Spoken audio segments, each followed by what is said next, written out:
میرے انتہائی محترم بزرگوں، دوستوں، عزیزوں، اس میدان میں چلنے کی استعداد، اس میدان میں چلنے کا ایندھن، اس میدان میں آگے بڑھنے کا جو بنیادی سبب ہے وہ صبر ہے۔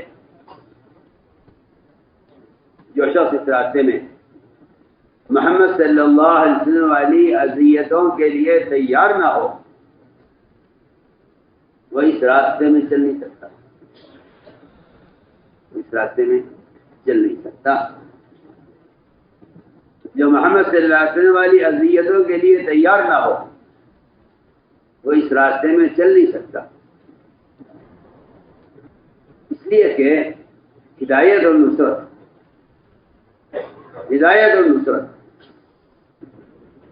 ان دونوں چیزوں کی ابتدا وہ اذیت کی انتہا سے ہوتی ہے۔ جہاں اذیتوں کی انتہا ہو جاتی ہے، وہاں سے نصرت ہدایت کی ابتدا ہوتی ہے۔ جہاں اذیتوں کی انتہا ہو جاتی ہے، جہاں اذیتوں کی انتہا ہو جاتی ہے، وہاں سے ہدایت اور مدد کی ابتدا ہوتی ہے۔ اس لیے کہ داعی کا کمال مجاہدہ، وہ کمال مجاہدہ کیا ہے؟ وہ کمال مجاہدہ یہ ہے، اور میں کہتا ہوں کہ کمال اذیت یہ ہے کہ داعی دشمن کے ساتھ احسان کا وہ معاملہ کرے۔ ہماری بات دھیان میں سننا، داعی دشمن کے ساتھ احسان کا وہ معاملہ کرے جس کا وہ اپنے دوست کو حقدار سمجھتا ہے۔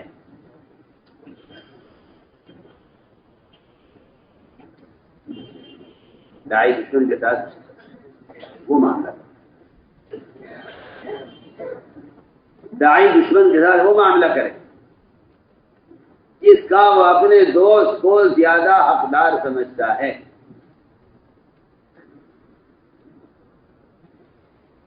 میں اپنی بات کو دہراؤں گا بار بار تاکہ آپ کسی نتیجے پر پہنچے۔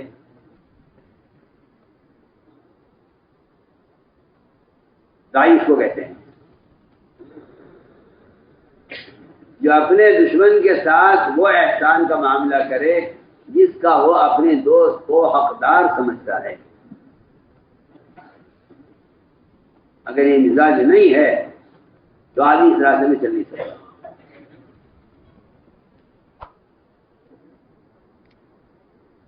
حیات السالم نے ایک باب قائم کیا ہے مستقل، وہ اعمال، وہ مزاج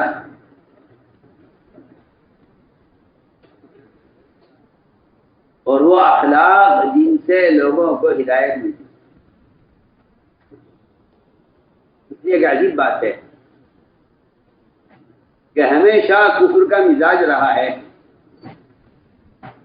کہ وہ نبی کو نہیں پہچاننے کے لیے دو کام کرتے تھے۔ نبی کو نہیں پہچاننے کے لیے وہ دو کام کرتے تھے۔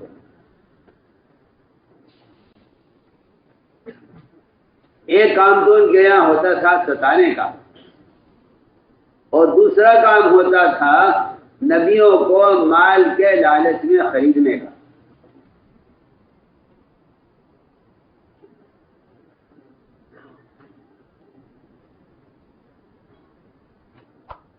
یہ بات بہت دھیان سے سنو،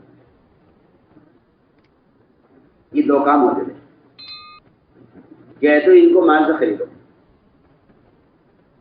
اور مال سے خریدنا دشمن کو آسانی سے لگتا ہے کہ وہ ایمان والوں کے فقر و غربت کی وجہ سے انہیں مال کے ذریعہ خریدنے کو آسان سمجھتے ہیں۔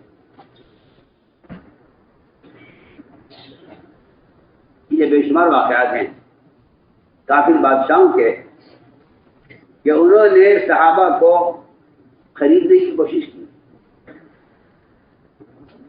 انہیں مال پیش کرو، انہیں مال پیش کرو، یہ اس مال کی وجہ سے اسی لیے جو حدیث ہے میں الفقر اخشى علیکم، میں اس حدیث کا مطلب یہ نہیں سمجھتا کہ تم پر فقر نہیں آئے گا، کیونکہ بہت روایتیں ایسی ہیں جن میں صاف فرمایا حدیث کے اندر کہ ایک زمانہ آگے آنے والا ہے، صحابہ سے فرمایا ان کے فقر کے دور میں کہ ایک جوڑا صبح کو ایک شام کو تم پر پیش کیا جائے گا، اور ایک پیالہ تیار کھانے کا صبح کو ایک شام کو تم پر پیش کیا جائے گا، تم ایک جوڑا صبح بدلو گے ایک شام کو بدلو گے۔ جہاں صحابہ ایک مہینے تک کپڑا نہیں بدلتے تھے نہ ہونے کی وجہ سے، وہاں صحابہ سے کہا جا رہا ہے کہ تم صبح شام کپڑے بدلو۔ بسم اللہ الرحمن الرحیم۔ السلام علیکم ورحمۃ اللہ۔ حضرت جی مولانا سعد صاحب دامت برکاتہم کا بیان سماعت فرمائیے۔ بیان کو لائک اور شیئر کرنا مت بھولیے اور اپنی آراء سے ضرور آگاہ کیجیے۔ جزاکم اللہ خیر۔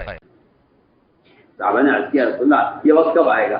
گویا صحابہ کو اس وقت کی ایسی جلدی ہوئی، وجہ اس کی یہ تھی تاکہ ہم کمانے کھانے سے فارغ ہو کر دین کی دعوت میں عبادت میں لگ جائیں۔ تو آپ نے جواب میں فرمایا کہ نہیں، تمہارا یہ فقر کا زمانہ اس زمانے کے غنا سے افضل ہوگا۔ اس طرح کی روایتوں سے معلوم ہوتا ہے کہ آپ صلی اللہ علیہ وسلم کی حدیث کا مطلب یہ نہیں تھا میں فقر افشا دے، اس کا مطلب یہ تھا کہ مجھے تمہارے فقر سے زیادہ مجھے تمہارے بک جانے کا اندیشہ ہے۔ یہ روایت کا مفہوم بتا رہا ہے۔ ان تبسط علیکم الدنیا کما بسطت علی من کان قبلکم، مجھے تمہارے فقر سے تمہارے دین کے بیچ دینے کا اندیشہ ہے۔ میری بات بہت دھیان سے سننا۔ دو چیزیں ملتی ہیں انبیاء کو اس کام سے روکنے کے لیے، دو چیزیں ملتی ہیں، یا مال کا لالچ یا قتل کی دھمکی، یا مال کا لالچ یا قتل کی دھمکی۔ میں بہت ضروری بات عرض کروں گا۔ نبی ان دونوں راستوں میں کامیاب کیسے ہوتے ہیں؟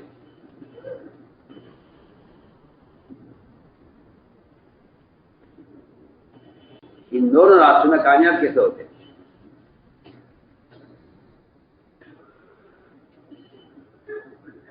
خوف میں اور لالچ میں کفر آزماتا ہے نبیوں کو، کفر نبیوں کو آزماتا ہے خوف اور لالچ میں۔ نبی ان دونوں میں کامیاب کیسے ہو جاتے ہیں؟ پہلی بات تو یہ ہے کہ اللہ نے حفاظت کا اور باطل کے رعب کے دلوں سے نکلنے کا قرآن نے جو وعدہ کیا ہے، وہ وعدہ اللہ کی قسم صرف دعوت پر کیا ہے، صرف دعوت ہے۔ آپ غور کریں، باطل کے دل سے رعب کے نکلنے کا جو ہے قرآن نے واحد سبب بیان کیا ہے، وہ امت تک دین کی دعوت خود پہنچانے پر وعدہ کیا ہے۔ میں قسم کھا کر کہہ سکتا ہوں کہ اگر مسلمان دعوت پر نہیں ہے تو اللہ کی کفر کے خلاف مددوں سے محروم رہے گا۔ جتنی مدد کفر کے خلاف، جتنی مددیں کفر کے خلاف آسمان سے اتری ہیں، مسلمان ان سے محروم رہے گا اگر دعوت کے فریضے کو ادا نہیں کرے گا۔ قرآن کی آیت کا صاف ترجمہ یہی ہے، الذين يبلغون رسالات الله ويخشونه ولا يخشون احدا الا الله۔ یہ آیت ہے جس میں اللہ نے صاف فرما دیا، بلغ ما انزل اليك من ربك ان لم تفعل فما بلغت رسالته والله يعصمك من الناس۔ یہ ہمارا وعدہ ہے، یہ ہمارا وعدہ ہے کہ اللہ تعالیٰ آپ کی حفاظت فرمائیں گے لوگوں سے۔ تو میں نے عرض کیا کہ دو چیزیں ہوتی ہیں کفر کے بعد، نبیوں کو کام سے روکنے کے لیے یا اس آزمائش کے لیے کہ ہم دیکھنا چاہتے ہیں کہ یہ نبی ہیں یا نہیں.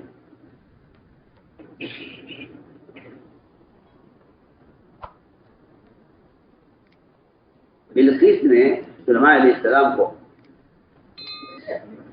ہدیہ بھیج کر یہ دیکھنا چاہا کہ دیکھنا یہ ہے کہ یہ نبی ہیں یا بادشاہ ہیں. ایک کافرہ کو خبر ہے کہ نبی اور بادشاہ میں فرق یہ ہوتا ہے. نبی اور بادشاہ میں فرق یہ ہوتا ہے کہ اگر وہ مال کو رد کر دیں تو وہ بادشاہ ہیں، اگر وہ مال کو رد کریں تو وہ نبی ہیں، اور اگر مال قبول کر لیں تو یہ بادشاہ ہیں. انڈیا کے اصولی بات یہ ہے کہ بادشاہ دلوں سے فقیر اور خزانوں سے مالدار ہوتے ہیں، اور انبیاء خزانوں سے فقیر دلوں سے مالدار ہوتے ہیں. فرق ہوتا ہے، یہ فرق ہوتا ہے کہ میں ان کو ہدیہ بھیج کے دیکھتی ہوں کہ میرا قاصد کیا جواب لاتا ہے. اگر انہوں نے مال قبول کر لیا تو پھر یہ نبی نہیں ہو سکتے، اور اگر انہوں نے مال رد کر دیا تو پھر یہ نبی ہو سکتے. چنانچہ بلقیس نے سلیمان علیہ السلام کو کچھ ہدایات بھیجے.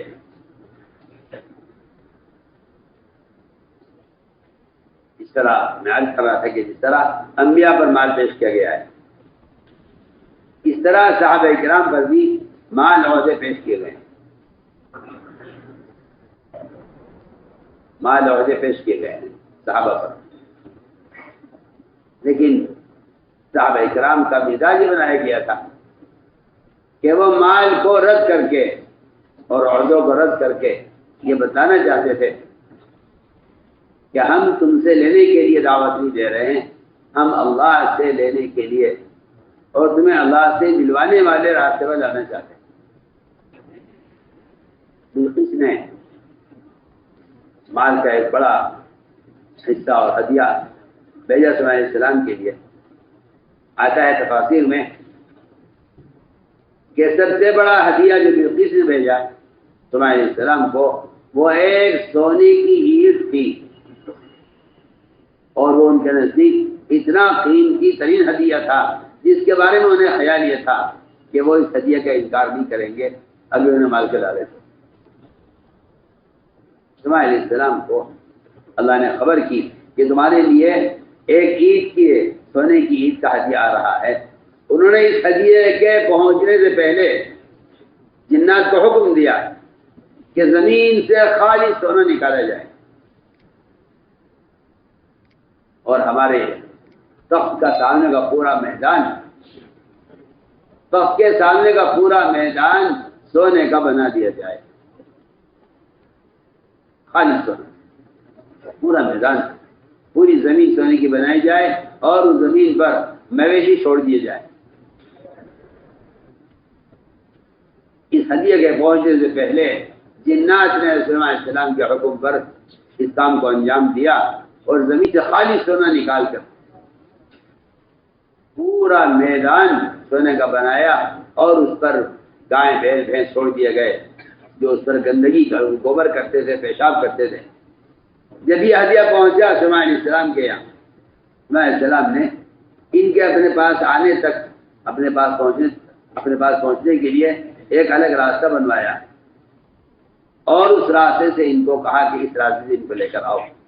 ان کے راستے میں ان کے لائے ہوئے سونے کی عید کے برابر جگہ خالی چھوڑ دی، وہاں سونا نہیں تھا.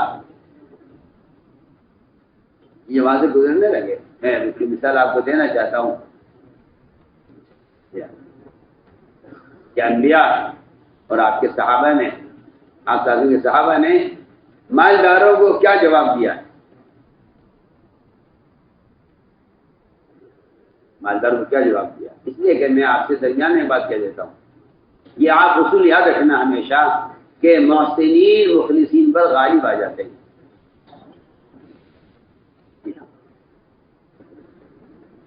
اغراض اخلاص پر غالب آ جاتی ہے، اغراض اخلاص پر غالب آ جاتی ہے،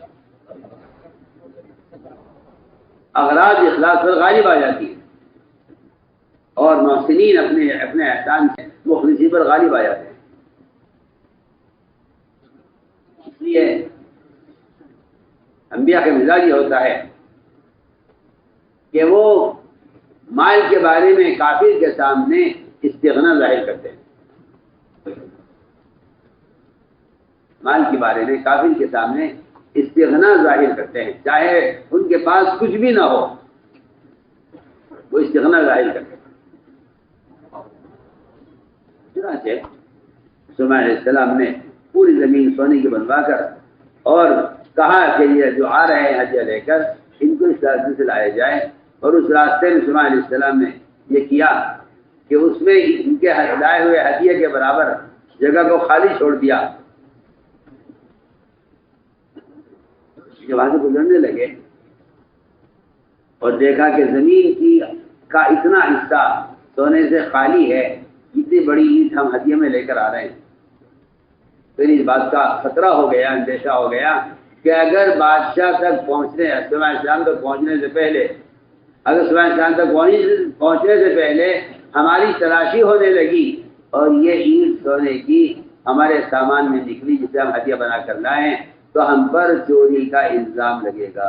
میں آپ کو خود کی بات سنا رہا ہوں.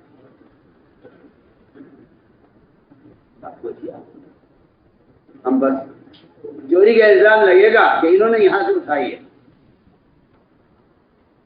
بحث میں ہے کہ انہوں نے اس خوف سے اس سونے کی عید کو جسے وہ ہدیے میں ان کو متاثر کرنے کے لیے لے کر آ رہے تھے، اس سونے کی عید کو انہوں نے اس جگہ پھینک دیا اپنے ہدیے میں سے نکال کے.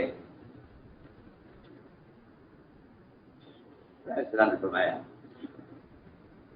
فما آتانی اللہ خیر مما آتاکم بل انتم بہدیتکم تفرحون. جاؤ اپنے ہدیے سے آج خوش ہوا کرو، ہمیں تو اللہ نے تم سے بہتر دیا ہوا ہے. میں نے عرض کیا کہ باقی بات دوسری ہوتی ہے، ایک مال کا لالچ، ایک قتل کا خوف. لہذا انبیاء علیہ السلام کی ایک اندر صفت صبر و احسان کی ہے. صبر و احسان کی ایک صفت ہے کہ وہ دشمن کو اپنا تعارف احسان سے کرواتے ہیں. اس لیے کہ یہ انبیاء علیہ السلام کی کہ نبیوں کے نبی ہونے کی یہ علامت ہے، نبی کے نبی ہونے کی علامت ہے کہ وہ اپنے نبی ہونے کو ثابت کرتے ہیں صبر کے ذریعے. مشہور واقعہ ہے زید بن ثانہ یہودی عالم تھے. زید بن ثانہ ایک یہودی عالم تھے جو آپ صلی اللہ علیہ وسلم کی صفات اور آپ کی علامتیں اور آپ کا حلیہ اپنی کتابوں میں پڑھا تھا.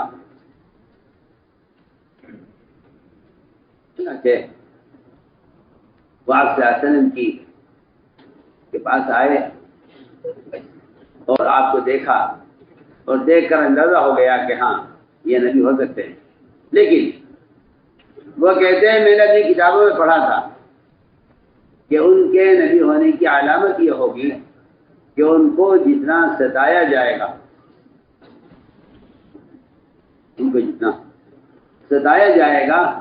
ان کے حلم میں، برداشت میں، صبر میں اتنا اضافہ ہوگا. یہ انہوں نے اپنی کتابوں میں یہ پڑھا تھا کہ انہیں جتنا ستایا جائے گا ان کے حلم میں اور ان کی بردباری میں اتنا اضافہ ہوگا. یہ انہوں نے اپنی کتابوں میں ایک صفت پڑھی تھی. اس صفت کو جانچنے کے لیے آپ صلی اللہ علیہ وسلم کو ستانے کا کوئی موقع تلاش کر رہے تھے کہ میں آپ کو کس وجہ سے ستاؤں. لیکن بلا وجہ ستانا اس کو تو کافی ویسے نہیں سمجھتا تھا. یہ آپ کے پاس آئے، بیٹھے ہوئے تھے، اچانک ایک علاقے سے خبر آئی کہ وہاں کے مسلمانوں پر قحط سالی آ گئی ہے اور بڑا علاقے کے مسلمان قحط سالی سے پریشان ہیں. آپ نمایاں صحابہ سے کہ بھائی کسی کے پاس، تم میں سے کسی کے پاس کوئی انتظام ہے اس وقت ان کی مدد کے لیے؟ سب نے کہا کہ نہیں جی کوئی انتظام نہیں ہے۔ ابو بکر کچھ ہے، عمر کچھ ہے، اس لیے کہ ساری دنیا کے بسنے والے مسلمان ایک جسم کے اعضاء کی طرح سمجھے جاتے تھے۔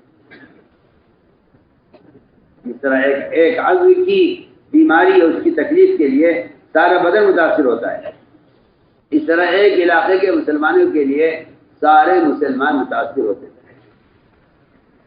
اس کے علاوہ کچھ نہیں ہے۔ یہ ریڈیو اسٹار بیٹھے ہوئے تھے، انہیں موقع اچھا لگا کہ آپ صلی اللہ علیہ وسلم کے ساتھ معاملہ کیا جائے، اور ان کو اس وقت ان کو مال کی ضرورت ہے، ان کو مال بطور قرض پیش کیا جائے۔ روایت میں ہے کہ انہوں نے آپ صلی اللہ علیہ وسلم کے سامنے سونا پیش کیا اور یہ کہا کہ یہ سونا میں آپ کو بطور قرض دے رہا ہوں، آپ اس سونے کو خرچ کر دیجیے ان لوگوں پر، اور فلاں فلاں تاریخ میں مجھے آپ اتنی کھجوریں اس کے بدلے میں دے دیجیے۔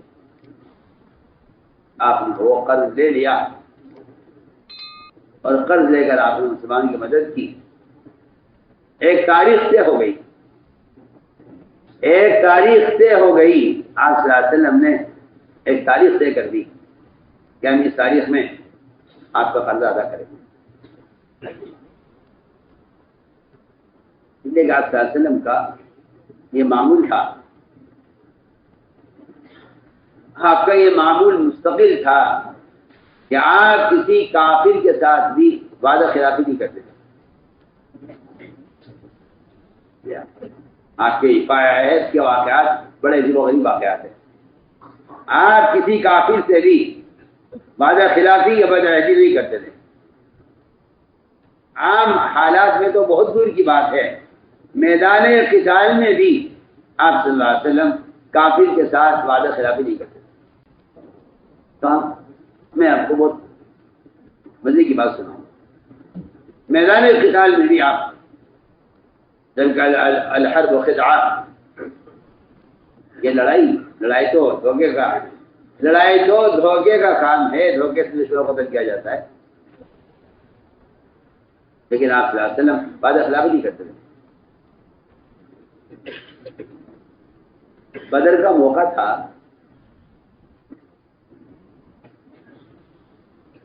آپ صلی اللہ علیہ وسلم جب بدر کی جنگ کے لیے چلے اپنے صحابہ کو لے کر، میں درمیان میں آپ کے وعدہ وفائی کا ایک واقعہ عرض کر رہا ہوں۔ جب آپ بدر کے میدان کی طرف چلے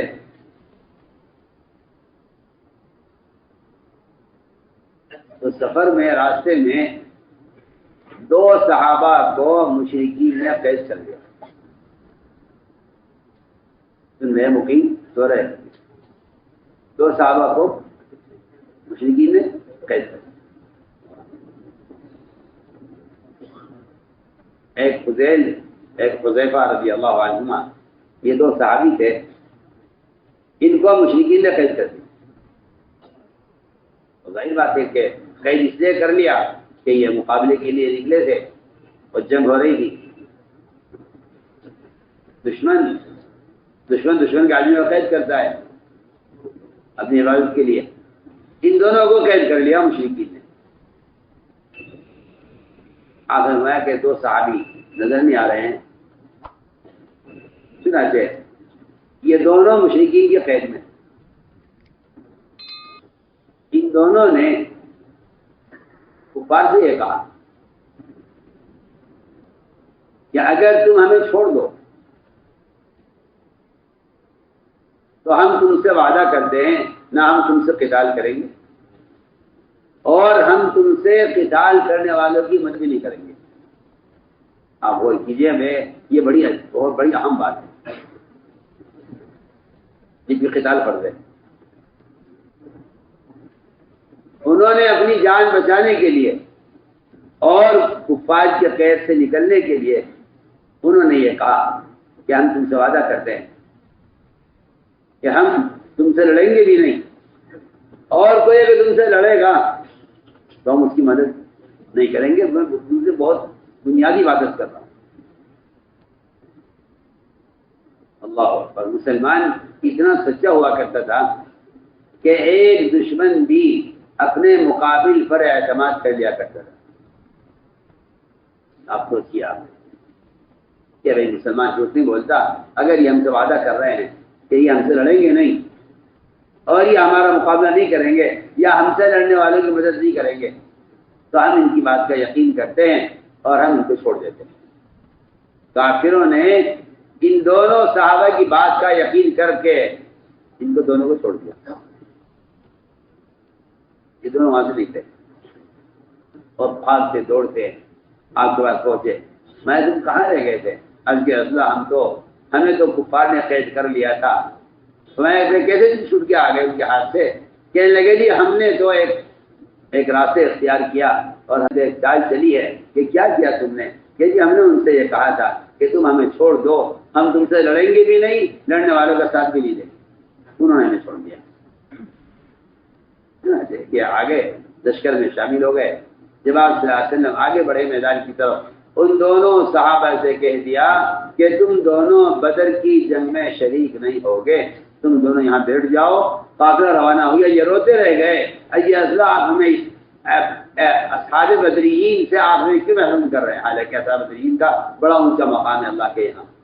سارے صحابہ میں جو فضیلت اہل بدر کے لیے ہے کسی کے بارے میں نہیں فرمایا جو چاہو کرو آپ کر چکے. سورہ بدرین کے بارے میں فرمایا معلوم آجی تم قد غفرت لکم, تمہارے تو گناہ سب معاف کر دیے گئے ہیں, تم جو چاہو کرو, تم پر مغفرت کی مہر لگ چکی ہے. یہ اہل بدر ہیں. لیکن آپ صلی اللہ علیہ وسلم نے ان دونوں صحابہ کو بدر کی جنگ میں شریک نہیں ہونے دیا.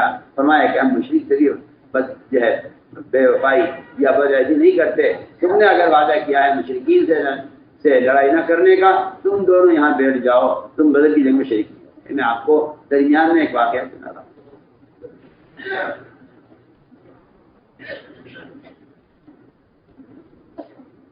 جو لوگ کہتے ہیں نا کہ بھائی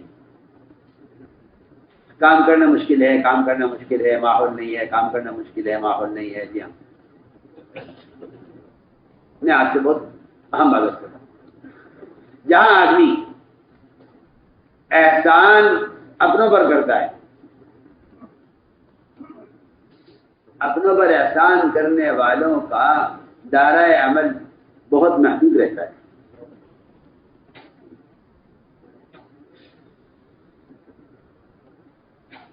غیروں کو اپنانا, اصل کام غیروں کو اپنانا ہے. اپنوں پر احسان کر دینا کوئی احسان کا کمال نہیں ہے. غیروں کو اپنا لینا یہ ہے کمال. غیروں کو اپنانا کمال ہے. تو میں بہت بنیادی بات آپ سے عرض کر رہا ہوں. جہاں آدمی اپنے اپنے خیال کے لوگوں پر احسان کرتا ہے, ان کا دائرہ عمل بہت تنگ ہوتا ہے.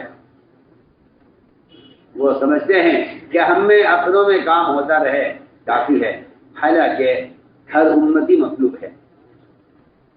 میں اس کی آپ کو مثال پیش کر رہا تھا کہ زید بن ثانیہ نے آپ کو مال پیش کیا. تاریخ سے ہو گئی کہ اس تاریخ میں ہم تمہیں اتنی کھجوریں دیں گے.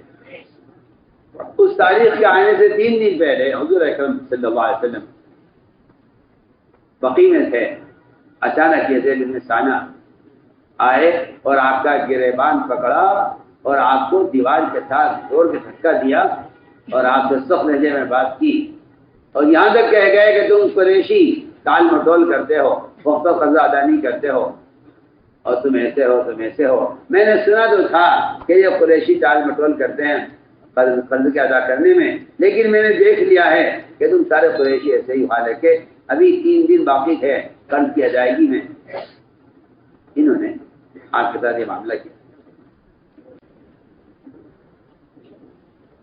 روایت میں ہے کہ عمر رضی اللہ تعالیٰ نے یہ منظر دیکھ رہے تھے کہ آپ صلی اللہ علیہ وسلم پر یہ بالکل ظلم ہوا ہے, اور قرض کی ادائیگی کی تاریخ سے 3 دن پہلے انہوں نے اچانک آپ پر آ کر حملہ کیا ہے، بازو کو نہیں شروع کی بلکہ حملہ کیا آپ پر، حضرت عمر نے تلوار نکالی، میں اللہ مجھے اجازت دیجیے میں اس کی گردن اڑا دوں۔ یہ ہے بہت بنیادی بات اور یہ ہے بڑا اہم اصول کہ آپ صلی اللہ علیہ وسلم نے اپنے حمایتیوں کے ساتھ کیا معاملہ کیا ہے اور اپنے دشمنوں کے ساتھ کیا معاملہ کیا ہے، اس بات کو سمجھنا بہت ضروری ہے۔ اپنے حمایتی کے ساتھ کیا معاملہ کیا، اپنے دشمن کے ساتھ کیا احسان کیا، اس بات کو سمجھنا ضروری ہے۔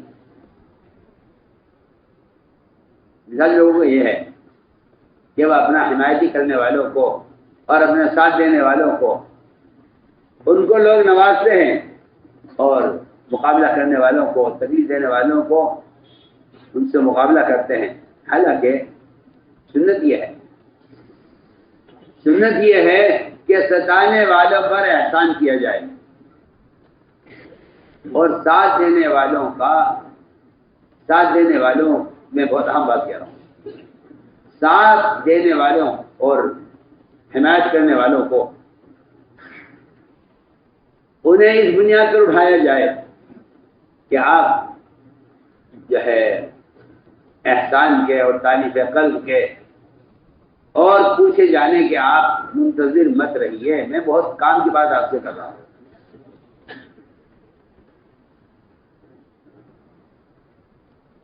آپ احسان کے، پوچھے جانے کے، تعریف قلب کے آپ منتظر مت رہیے۔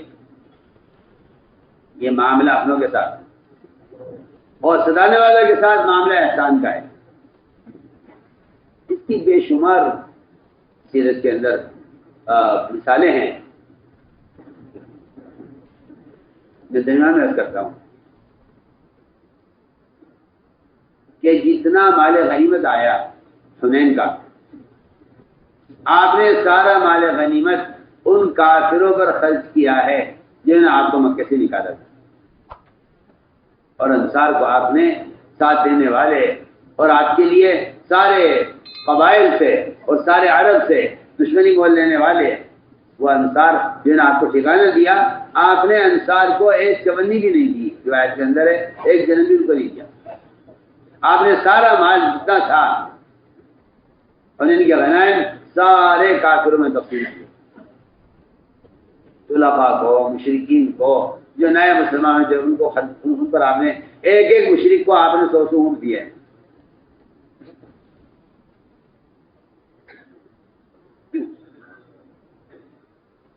اس لیے کہ اپنوں پر احسان کرنے سے فرقہ بنتا ہے، اپنوں پر احسان کرنے سے فرقہ بنتا ہے اور دشمنوں پر احسان کرنے سے امت بنتی ہے۔ آپ نے انصار کو ایک چونی بھی دی، کچھ نہیں دیا۔ انصار کے احسانات سب کچھ اپنی جگہ، لیکن آپ نے مال کے آنے پر انصار کو یاد نہیں کیا، انصار کو کچھ نہیں دیا، سارا مال آپ نے مشرکین اور کفار پر خرچ کیا۔ میں نے عرض کیا کہ اس موقع پر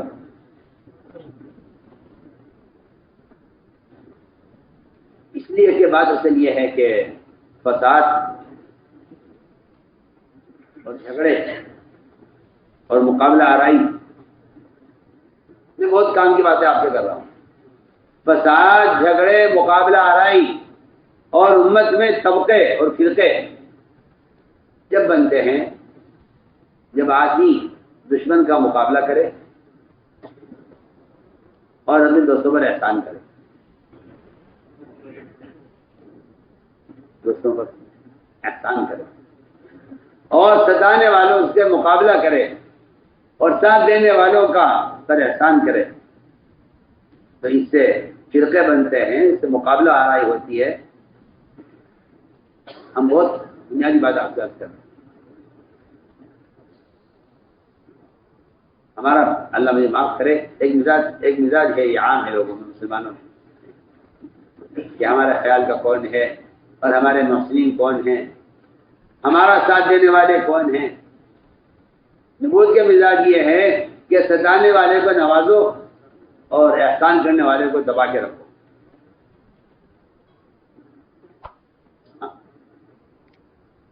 اس لیے کہ دشمن کو تو اپنا بنانا ہے،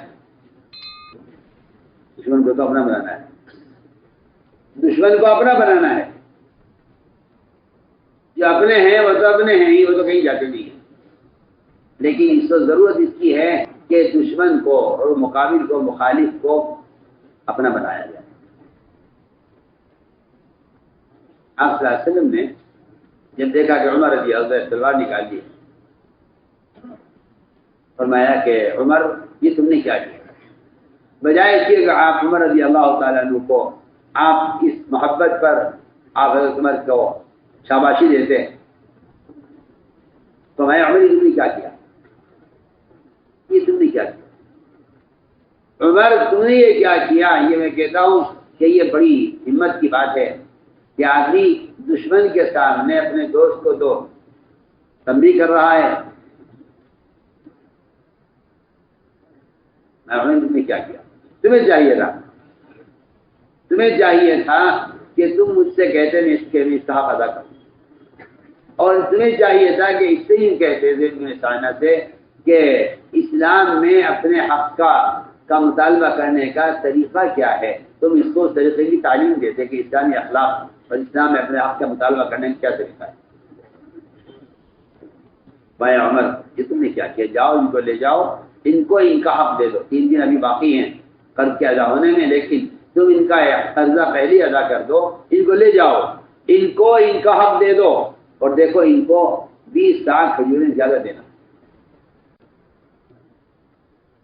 وہ لے گئے حضرت عمر، ان کو ان کا حق دیا، 20 سال کھجوریں ان کو حق دینے کے بعد، قرضہ ادا ہونے کے بعد 20 سال کھجوریں زیادہ دی، غالباً 60-70 کلو کی کھجوریں بنتی ہوں گی، وہ ان کو مزید، تاکہ ہمیں یہ زائد کیوں دے رہے ہو؟ کہ میں زائد اس لیے دے رہا ہوں کہ میں نے آپ کو تلوار سے قتل کی دھمکی دی تھی، میں نے آپ سے زیادتی کی ہے، اس کی زیادتی کا کوئی ذکر نہیں ہے کہ ہم نے زیادتی کی ہے آپ پر، کہ ہم نے تلوار آپ پر نکالی تھی۔ اللہ کے نبی نے حکم دیا ہے کہ عمر ان کو کھجوریں دینا اور 20 سال کھجوریں ان کا حق زیادہ دینا، کیونکہ تم نے ان کو قتل کی دھمکی دی ہے۔ تو میں آج کیا کرتا ہوں کہ احسان کے 3 درجے ہیں، احسان کے 3 درجے، احسان کے 3 درجے ہیں۔ پہلا درجہ احسان کا جو انتہائی ادنا، معمولی اور جس کا ادا کرنا لازمی ہے، وہ ہے کسی موصی پر احسان کرنا۔ کوئی آپ پر احسان کرے، آپ بدلے میں اس پہ احسان کریں، یہ احسان کا سب سے ادنا درجہ ہے۔ یہ تو وہ حق واجب ہے کہ اگر آپ اس حق کو ادا نہیں کریں گے تو آپ لعین کہلائیں گے، کمینے کہلائیں گے۔ یہ احسان کا ادنا درجہ ہے۔ احسان کا دوسرا درجہ، احسان کا درمیانہ درجہ یہ ہے کہ آپ ایسے آدمی پر احسان کریں جس کو آپ پہچانتے بھی نہیں ہیں، جانتے بھی نہیں ہیں، نہ وہ آپ کو پہچانتا ہے نہ آپ کو جانتا ہے۔ آپ ایسے اجنبی آدمی پر احسان کریں جن کی آپ کی کوئی جان پہچان نہیں ہے، آپ انہیں احسان کریں، یہ احسان کا درمیانہ درجہ ہے۔ میں احسان کا اعلیٰ درجہ کیا ہے کہ احسان کا اعلیٰ درجہ یہ ہے کہ آپ ستانے والوں پر احسان کریں، یہ احسان کا اعلیٰ درجہ ہے۔ احسان کا اعلیٰ درجہ یہ ہے کہ آپ ستانے والوں پر احسان کریں۔ حضور اکرم صلی اللہ علیہ وسلم احسان کے اس اعلیٰ درجے پر تھے کہ آپ صلی اللہ علیہ وسلم نے ستانے والوں پر احسان کیا ہے۔ حضرت ابن سانہ نے اس احسان پر فوراً کلمہ پڑھا، اور یہ کہا عمر گواہ رہنا، عمر گواہ رہنا، میں اسلام قبول کرتا ہوں۔ میں تم کون ہو؟ میں کہا میں زید بن سانہ ہوں۔ حضرت عمر کو نام سے جانتے تھے، شکل سے نہیں پہچانتے تھے۔ حضرت فرمایا کہ تم نے عالم ہوتے ہوئے محمد صلی اللہ علیہ وسلم کے ساتھ یہ جہالت کا اور یہ زیادتی کا عمل کیوں کیا؟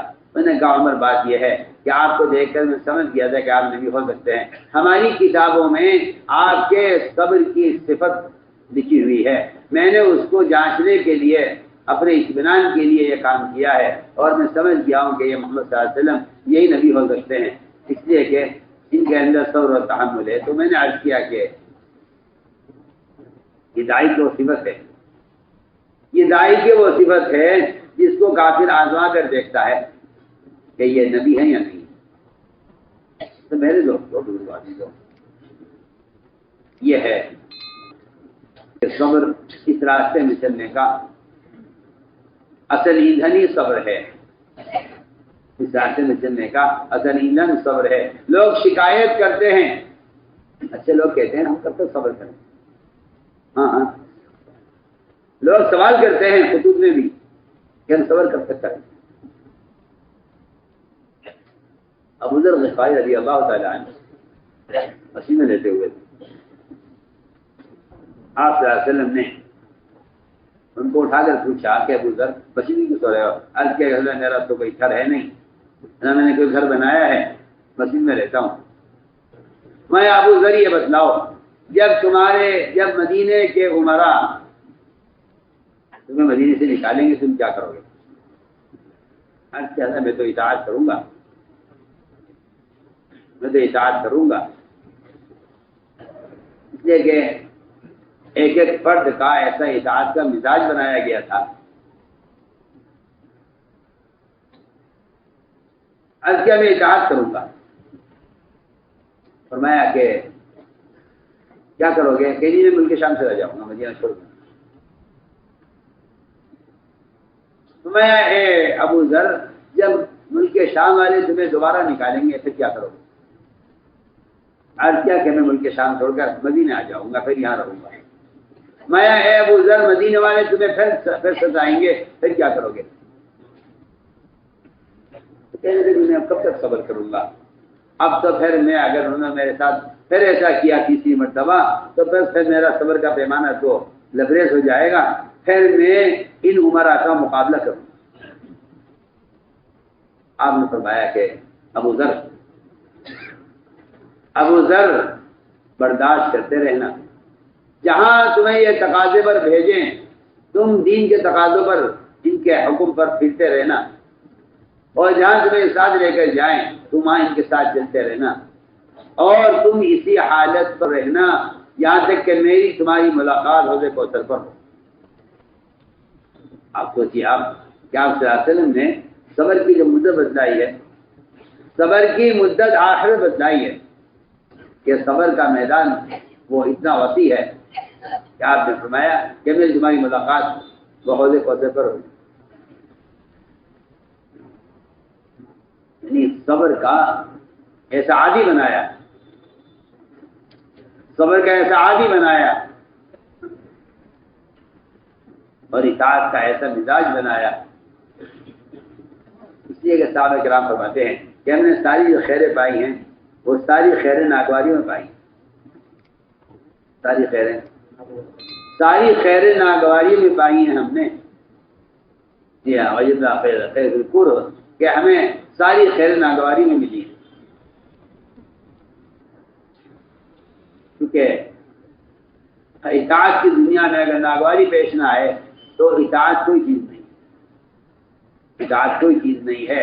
اگر اطاعت کی دنیا میں ناگواری پیش نہ آئے اطاعت کے راستے میں تو وہ اطاعت کا راستہ نہیں ہے، خواہش کا راستہ ہے. اطاعت کا راستہ ہے، ناگواری کا راستہ ہے. اطاعت کا راستہ ہے، ناگواریوں کا راستہ ہے. عمر رضی اللہ تعالیٰ عنہ اپنے ساتھیوں کو ٹٹولتے رہتے تھے. اطاعت میں ساتھیوں کو ٹٹولتے رہتے تھے. اس کے بعد مرتبہ ناگوار بات پیش آتی ہے. ناگوار بات پیش آتی ہے. وہ ناگوار بات اس لیے پیش آتی ہے کہ اللہ تعالیٰ اطاعت کا امتحان لینا چاہتے ہیں. واقعہ میں عرض کرتا ہوں جس سے معلوم ہوگا کہ صحابہ کرام ناگواریوں میں اور طبیعت کے خلاف پیش آنے والی چیزوں میں کس طرح کامیاب ہو جائے کرتے تھے۔ عمر رضی اللہ تعالیٰ عنہ نے اپنے دور عمارت میں حضرت خالد کو عمارت سے معزول کیا۔ حضرت خالد کو معزول کیا عمارت سے، بہت مزے کا قصہ ہے، دھیان میں سننا۔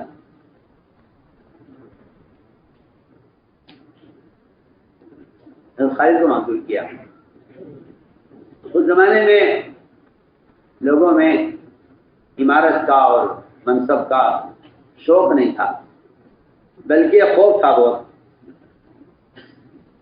خوف بہت تھا، اس لیے کہ عمارت اور عہدے وہ انصاف قائم کرنے کے لیے دیے جاتے تھے، اور انصاف قائم کرنے سے لوگ ڈرتے تھے۔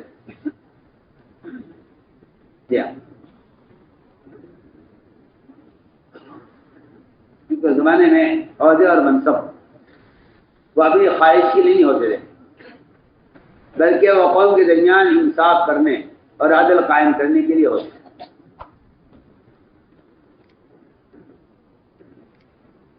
چنانچہ عمر رضی اللہ تعالیٰ عنہ نے حضرت خالد کو معزول کیا۔ جب وہ بالکل میدان میں کام کرتے بالکل فتح کے کنارے پر پہنچ رہے تھے، اچانک حکم آیا کہ آپ جھنڈا خلا کے حوالے کر دیجئے، اور آپ کو ہم نے عمارت سے معزول کر دیا۔ جیسے ہی عمارت سے معزول کیے گئے، مان لے گا الحمدللہ اللہ نے اب میدان میں اتر کر عمومی دعوت اور انفرادی دعوت دینے کا اللہ نے موقع دیا ہے، ورنہ پورے لشکر کا انتظام، ان کے قیام کا، طعام کا، سواری کا، ضروریات کا، اس انتظام کی وجہ سے عمومی کام کرنے کا وقت نہیں ملا کرتا تھا۔ ایسے واقعات بہت صحابہ کے ہیں جنہوں نے معزولی پر اللہ کا شکر ادا کیا۔ دو اعتبار شکر ادا کرتے تھے، ایک اس اعتبار سے کہ اللہ کے یہاں ہم مسئول نہیں رہے، ایک اس اعتبار سے کہ اب ہمیں میدان میں کھل کر کام کرنے کی فرصت ملے گی، ورنہ پورے لشکر کے انتظام کی وجہ سے عمومی کام کا وقت نہیں ملتا تھا۔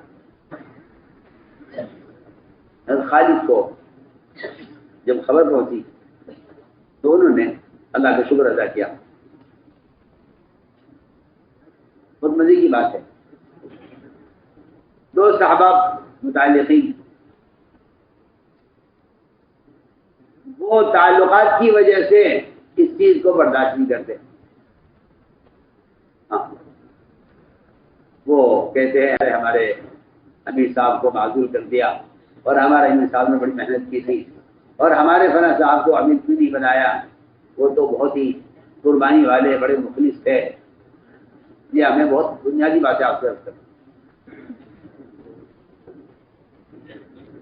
تو خالد کے ایک بڑے جگری دوست علقمہ تھے، علقمہ ابن علاسہ۔ میں بہت مزے کی بات سنا رہا آپ کو۔ علقمہ ابن علاسہ یہ حضرت خالد کے بڑے جگری دوست تھے۔ انہیں خبر پہنچی کہ حضرت عمر نے خالد کو معزول کر دیا، تو ان کو برا لگا کہ عمر نے ایسا کیوں کیا کہ خالد کو معزول کر دیا، اتنے کام کے آدمی۔ تو رات کو اندھیرے میں ملاقات ہوئی، حضرت علقمہ کی اندھیرے میں ملاقات ہوئی حضرت عمر سے۔ حضرت عمر کا لہجہ، شکل، صورت، ان کا جسم حضرت خالد سے ملتا جلتا تھا۔ علقمہ یہ سمجھے کہ یہ خالد ہے، وہ تھے عمر المومنین۔ تو مزے کی بات، ملاقات ہوئی تو علقمہ نے بات شروع کی، ہاں بھائی خالد۔ حضرت عمر سمجھ گئے کہ یہ مجھے خالد سمجھ رہا ہے اندھیرے میں۔ تو حضرت علقمہ نے کہا، ہاں بھائی خالد، یہ جو عمر نے تجھے معزول کیا ہے، یہ عمر بہت تنگ نظر ہے، اور عمر بڑا تنگ دل ہے، اور تیرے ساتھ عمر نے یہ زیادتی کی ہے۔ اور دیکھو بات یہ ہے کہ میرا تو ارادہ ہو رہا تھا کہ میں عمر سے اپنے بھتیجے کے لیے مال کا سوال کروں گا، لیکن اب تو میں نے ارادہ نکال دیا کیونکہ عمر اتنا تنگ دل ہے، جب اس نے تمہارے ساتھ یہ معاملہ کیا ہے تو میں نے بھی ارادہ کر لیا ہے کہ نہیں، اب عمر سے کے سوال نہیں کروں گا۔ عمر رضی اللہ تعالیٰ ساری بات سنتے رہے۔ حضرت علقمہ کی حضرت عمر نے بھی اپنا لہجہ بدلا اور کہا کہ بتاؤ علقمہ تمہارا کیا خیال ہے، اگر یہ عمر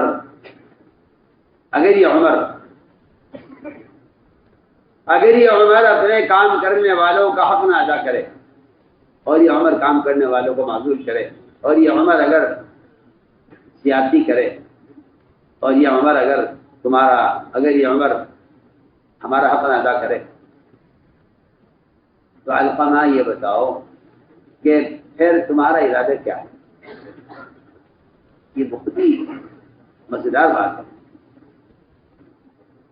اندھیرے میں بات ہو رہی ہے، وہ بات کر رہے ہیں خالی سمجھ کر حضرت عمر ساری باتیں سن رہے ہیں۔ مقدر کی بات، صبح جب حضرت عمر کی مجلس ہوئی تو مجلس میں سب سے آگے دونوں بیٹھے ہوئے تھے، خالد کے علقمہ۔ حضرت عمر نے فرمایا کہ ہاں بھائی بتاؤ خالد، رات تمہاری علقمہ سے کیا باتیں ہوں؟ خالد نے کہا کہ ہمیں مومنین، نہیں تو علقمہ سے بہت دن سے ملاقات نہیں ہوئی، کہ نہیں رات تم دونوں کیا باتیں کر رہے تھے۔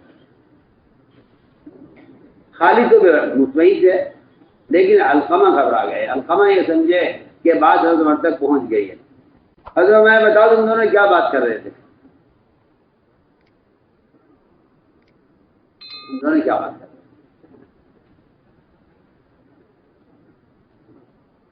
خالد نے کہا جی میں خدا کی قسم کھا کر کہتا ہوں میری علقمہ سے کوئی ملاقات نہیں ہوئی۔ حضرت عمر تو اپنی بات کہہ رہے تھے، ادھر علقمہ نے خالد سے کہا خالد قسم مت کھاؤ، جھوٹ نہ بولو، رات میں اور تم ساتھ تھے، ملاقات کی مہربانی رات ہوئی تھی، تم جھوٹ کیوں بول رہے ہو؟ خالد کہہ رہے ہیں نہیں میری آپ سے کوئی ملاقات نہیں ہوئی۔ علقمہ کہہ رہے خالد جھوٹ نہ بولو، رات میں اور تم ساتھ تھے۔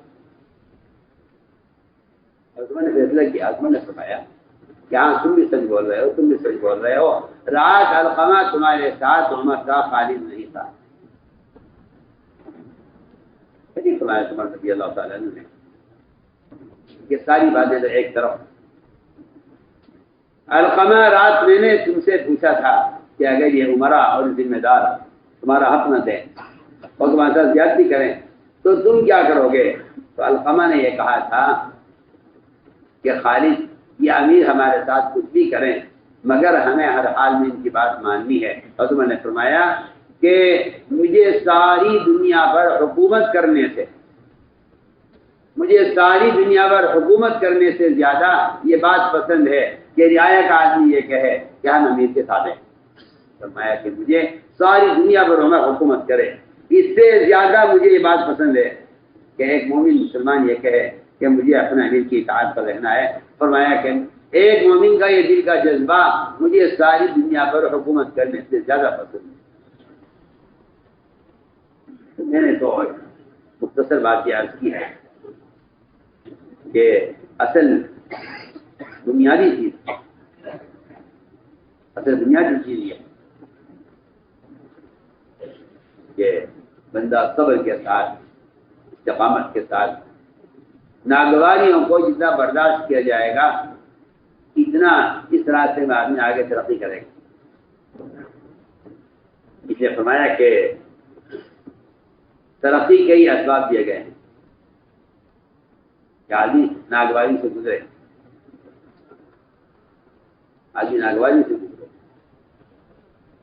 اس لیے حالات پیش آتے ہیں۔ تو ایسے حالات میں اپنے حمایتی کو پکارنا نہیں چاہیے، اس سے فتنے پیدا ہوتے ہیں۔ آدمی سوچتا ہے کہ مجھ پر کوئی حال آ گیا ہے اور کسی نے مجھے ستایا ہے تو میں اپنی مدد کے لیے اپنے خیال کے آدمی کو، یا اپنی مدد کے لیے اپنے طبقے کے آدمی کو، یا اپنی مدد کے لیے اپنے کسی دوست کو پکاروں۔ یہ میں نے عبادت کی تھی، کہ حضور اکرم صلی اللہ علیہ وسلم کی سیرت یہ ہے اور آپ کے صحابہ کا مزاج یہ تھا کہ وہ ستانے والوں پر احسان کرتے تھے اور ساتھ دینے والوں کو دبا کر رکھتے تھے. یا اس جھگڑے اور اختلافات وہاں ترقی نہیں کرتے. جہاں حمایتی کو دبایا جاتا ہے اور ستانے والے کو نوازا جاتا ہے وہاں فسادات اور جھگڑے ترقی نہیں کرتے. وہاں جھگڑے ختم ہو جاتے ہیں فوراً. جہاں ستانے والے کو پر احسان کر لیا جائے اور ساتھ دینے والوں کو دبا دیا جائے کہ نہیں تم خاموش رہو. دل چاہتا ہے کہ اس کی مثالیں آپ کو پیش کروں کہ آپ صلی اللہ علیہ وسلم نے ایسے موقعوں پر کیا کیا ہے. غزوہ مریسی کا موقع تھا. غزوہ مریسی آپ صحابہ کے ساتھ واپس آ رہے تھے. راستے میں ایک چشمے پر ایک پانی پر پانی لینے میں دو صحابہ کے درمیان ایک انصاری تھے ایک مہاجری تھے. دونوں کے درمیان پانی لینے میں لائن سے وہ آگے بڑھ گئے. انہوں نے کہا کہ پہلے میں لوں گا. اس میں انہیں آپس میں کچھ ذرا سے اختلاف ہوا. کچھ تھوڑی سی آپس میں ہاتھ دفائی ہو گئی اور بات وہی ختم ہو گئی. فوراً ہی آپس میں معافی تلافی. اس لیے کہ بشیر کا تقاضا یہ ہے کہ آدمی کو غصہ آ جائے اور بشیر کا تقاضا ہے کہ آدمی کو غصہ آ جائے اور ایمان کا تقاضا یہ ہے کہ آدمی غصے کو پی جائے.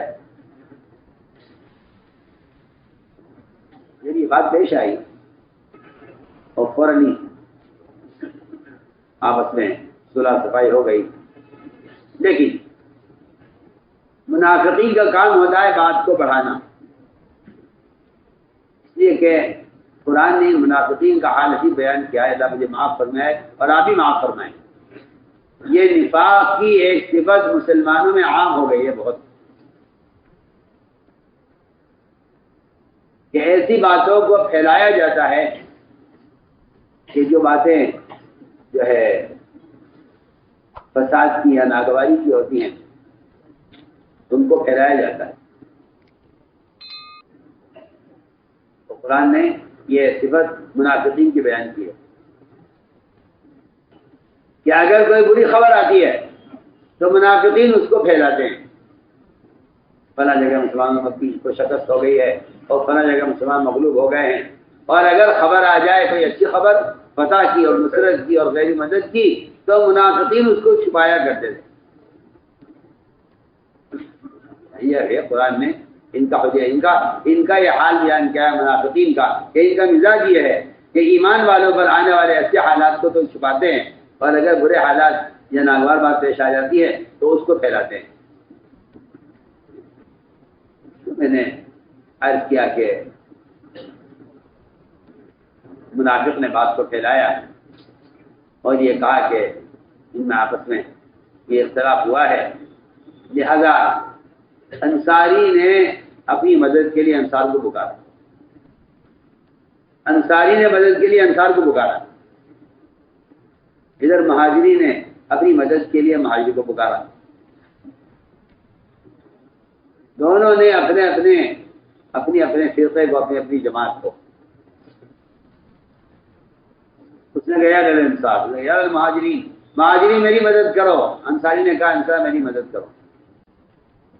آپ صلی اللہ علیہ وسلم نے جب یہ جملہ سنا صاحب نے فرمایا کہ یہ زمانہ جاہلیت کی پکار ہے اور فرمایا روایت کے اندر ہے آپ نے فرمایا کہ یہ بدبودار لفظ ہے. حالانکہ انصار اور مہاجر کا لفظ تو قرآن میں حدیث میں یہ تو بڑا مبارک لفظ ہے. انصار مہاجرین کے فضائل فرمایا کہ یہ بدبودار لفظ ہے اور یہ زمانے جاہلیت کی پکار ہے. کیونکہ یہاں ان دونوں نے جو پکارا ہے انصار مہاجرین کو اپنی مدد کے لیے پکارا ہے. یہی جملہ حضور اکرم صلی اللہ علیہ وسلم نے احد میں پکارا یا الانصار یا المہاجرین تو سارے جمع ہو گئے. بالکل یہی الفاظ انصاری نے کہے تو بدبودار بن گئے. یہی الفاظ آپ تاثر نے فرمایا. تو یہ الفاظ زمانہ اسلام کے اور یہ دونوں الفاظ محبوب ترین ہو گئے. حالانکہ دونوں کا لفظ ایک ہی ہے، دونوں کی پکار ایک ہی ہے، لیکن ان کا مقصد یہ تھا آپ نے انصار اور مہاجر کو پکارا تھا دین کی مدد کے لیے، ان دونوں نے پکارا اپنی اپنی مدد کے لیے، اپنے اپنے قبیلے کو پکارا اپنی اپنی مدد کے لیے. تو میں نے عرض کیا کہ آپ نے فرمایا یہ زمانہ جاہلیت کی پکار ہے. تو میرے دوستوں میں یہ ساری بات کا خلاصہ یہ تھا کہ یہ کام وسعت قلبی سے ہوگا، یہ کام وسعت قلبی سے ہوگا، یہ کام وسعت قلبی کے ساتھ ہوگا. اس لیے حضور اکرم صلی اللہ علیہ وسلم کو قرآن میں سراسر رحمت کہا گیا ہے. قرآن کی آیت ہے فبما رحمت من اللہ لنت لهم کہ نبی جی آپ اللہ کے فضل سے امت کے لیے رحمت بنا دیے گئے ہیں. آپ کی نرمی، کیا نرمی یہ تو آپ لوگوں کو معلوم نہیں ہے کہ رحمت سننا میں کچھ کہنا چاہتا ہوں، لوگوں کو معلوم نہیں ہے کہ رحمت مداحنت میں کیا فرق ہے. رحمت اور مداحنت میں کیا فرق ہے میں آپ سے بہت ضروری بات کر رہا ہوں. رحمت اور مداحنت،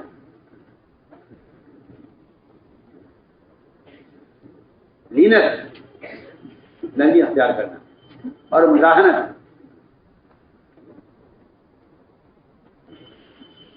مداحن تو منافق ہوتا ہے. حق بات میں خاموش ہو جانا، حق بات میں خاموش ہو جانا اور حق بات کو چھپا لینا اور حق بات کو کہنے سے اس لیے خاموش ہو جانا کہ اگر ہم نے حق بات کہی تو لوگ ہمارے مخالف ہو جائیں گے. فرمایا کہ ایسا آدمی مداحن ہے، ایسا آدمی مداحن ہے کہ جو لوگوں کو خوش رکھنے کے لیے اور لوگوں کو راضی رکھنے کے لیے گناہ کا ساتھ دیتا ہے. فرمایا کہ ایسا آدمی مداحن ہے.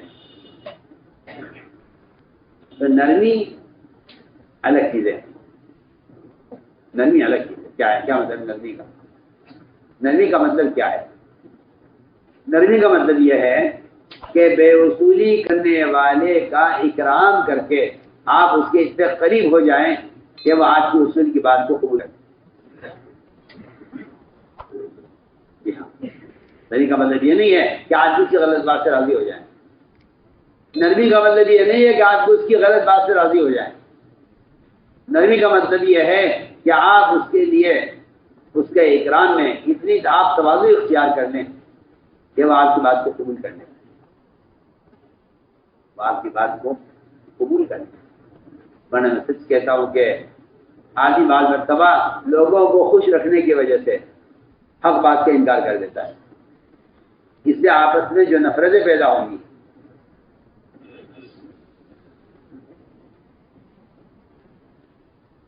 اس لیے کہنا چاہیے کہ آدمی حق بات کہنے میں جری تو ہو، آدمی حق بات کہنے میں جری تو ہو مگر بد اخلاق نہ ہو. جی ہاں، آدمی کو بعض مرتبہ جرأت بد اخلاق بنا دیتی ہے، جرأت بد اخلاق بنا دیتی ہے. جی ہاں، جرأت الگ چیز ہے، جرأت الگ چیز ہے، بد اخلاقی الگ چیز ہے. آدمی جرأت میں بد اخلاق اگر ہو گیا تو پھر فرماتے ہیں کہ حق کو قائم کرنے کا طریقہ یہ نہیں ہے. میں نے عرض کیا کہ جری ہونا، آدمی حق بات پر جمع رہے اور حق کے بارے میں ہرگز نرم نہ پڑے. عبداللہ بن زبیر رضی اللہ تعالیٰ عنہ، عبداللہ بن زبیر رضی اللہ تعالیٰ وہ فرماتے ہیں ولا علین لغیر الحق اسلہ حتی یلین لضرس ما بغی الحجر، کہ میں غلط چیز کے مطالبے پر کبھی نرم نہیں پڑوں گا، میں غلط چیز کے مطالبے پر کبھی نرم نہیں پڑوں گا یہاں تک کہ چبانے والے کی داڑھ میں پتھر نرم پڑ جائے۔ ولا علیم لغیر ذاقی اسألہ حتی علیم لغیر سلما بغیر حجر۔ آخر عبداللہ بن زبیر میں اتنی جرأت کہاں سے آئی،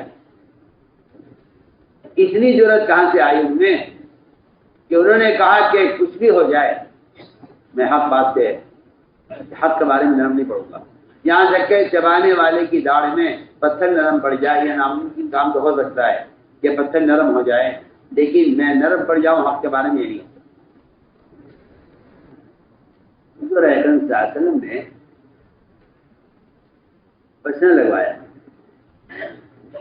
آپ نے پشن لگوایا اور اس بچنے کا خون جو فاسد خون نکلتا ہے سینگے لگوا کر پشنا لگوا کر وہ فاسد خون نکلا آپ کا، آپ نے وہ خون ان کو دیا، فرمایا جاؤ ایک طرف کہیں، ایک طرف کسی جنگل میں یا صحرا میں، ایک طرف اس کو کہیں دفن کر دو، اس جگہ دبا دو، اس کو دفن کر دو جہاں کسی کا ہاتھ کسی کا وہ کوئی جامع جسے نہ پی سکے، یا اس کو کسی جگہ لے جا کر محفوظ کر دو۔ گئے واپس آئے، آپ نے پوچھا کیا ہوا خون کا؟ آج کے اللہ میں ایسی جگہ محفوظ کر کے آیا ہوں جہاں کوئی پہنچ نہیں سکتا، تو میں سچ بتلاؤ کیا کیا تم نے خون کا؟ آج کیا میں ایسی جگہ رکھ کے آیا ہوں جہاں کوئی پہنچ نہیں سکتا، تو میں ایسا معلوم ہوتا ہے تم نے اس کو پی لیا ہے۔ کہا ایسا میں نے وہ خون پی لیا ہے جو آپ نے مجھے پھینکنے کے لیے دیا تھا۔ اللہ اکبر، آپ سوچیے، آپ کے بدن سے نکلنے والے بچنے کے خون کے پینے والے کے اندر اتنی جرأت ہے، تو جو اعمال آپ صلی اللہ علیہ وسلم کے بدن سے ظاہر ہوئے سنت کی شکل میں، ان سنتوں میں کتنا رعب اور کتنی جرأت ہوگی جب صرف آپ کے بدن سے نکلا ہوا خون پینے والے کے اندر اتنی جرأت ہے کہ وہ حق کے ناحق کام کے لیے نرم ہونے کو تیار نہیں ہے، چاہے چبانے والے کی داڑھی میں پتھر نرم پڑ جائے۔ میں سمجھتا ہوں کہ عبداللہ بن زبیر رضی اللہ عنہ کے اندر یہ جرأت وہ اس بات کی تھی کہ وہ آپ صلی اللہ علیہ وسلم کے بچنے کا خون پیے ہوئے تھے۔ جب آپ کے بدن سے نکلنے والے خون میں یہ اثر ہے تو آپ کے بدن سے نکلنے والے اعمال میں کیا اثر، کیا ضرورت ہونی چاہیے۔ میں ایک مثال عرض کرتا ہوں،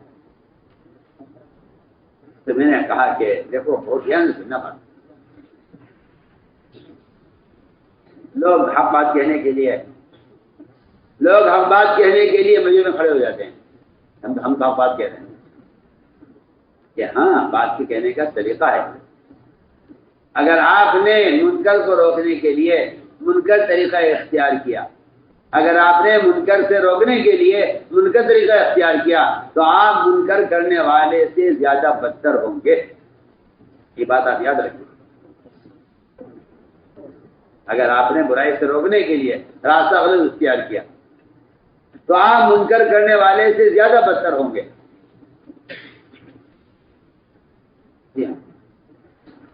میں بہت اہم بات کر رہا ہوں کہ آپ صلی اللہ علیہ وسلم کی ہدایات میں اور آپ کا عمل ہی بتلا رہا ہے کہ آپ منکر کرنے والے کے ساتھ سب سے پہلے معاملہ شفقت کا کریں تاکہ یہ مجھے اپنا شفیق سمجھے، یہ مجھے اپنا شفیق سمجھے۔ آپ کی مسجد میں ایک آدمی نے پیشاب کیا، صحابہ دوڑے روکنے کے لیے، میں لا تظلمو، اس کا پیشاب بند مت کرو، اسے پیشاب کرنے دو اطمینان سے، حالانکہ اس کے پیشاب کرنے سے مسجد ناپاک ہوتی، میں پیشاب کرنے دیں، اس کو پیشاب کرنے سے مت روکو، اس کو پیشاب کرنے دو۔ پیشاب کیا، پورا کیا اطمینان کے ساتھ۔ آپ نے اس کی بے اصولی کو، اس کی غلطی کو چھوٹا کرنے کے لیے بجائے شور مچانے کے آپ نے فرمایا کہ ایک ڈول پانی کا یہاں بہا دو، مسجد پاک ہو جائے گی۔ پانی کا ایک ڈول یہاں بہا دو، مسجد پاک ہو جائے گی۔ پیشاب اس کو پورا کرنے دیا، یہ شفقت کا معاملہ ہوا، اور پھر اس کی بے اصولی کو، اس کی غلطی کو بڑا نہیں کیا، بلکہ اس کی بے اصولی کو، غلطی کو چھوٹا کیا یہ کہہ کر کہ 1 ڈول پانی کا بہا تو مسجد پاک ہو جائے گی. کیونکہ بات صرف یہ ہے، ایک مسلمان کا مقام بیت اللہ سے اونچا ہے اور ساری دنیا کی مسجدیں بیت اللہ سے ادنا ہیں. ساری دنیا کی مسجد بیت اللہ سے ادنا ہے اور ایک مسلمان کا درجہ بیت اللہ سے اونچا ہے. پھر کام گنجائش کی اس کی کہ آپ اس کو ڈانٹتے.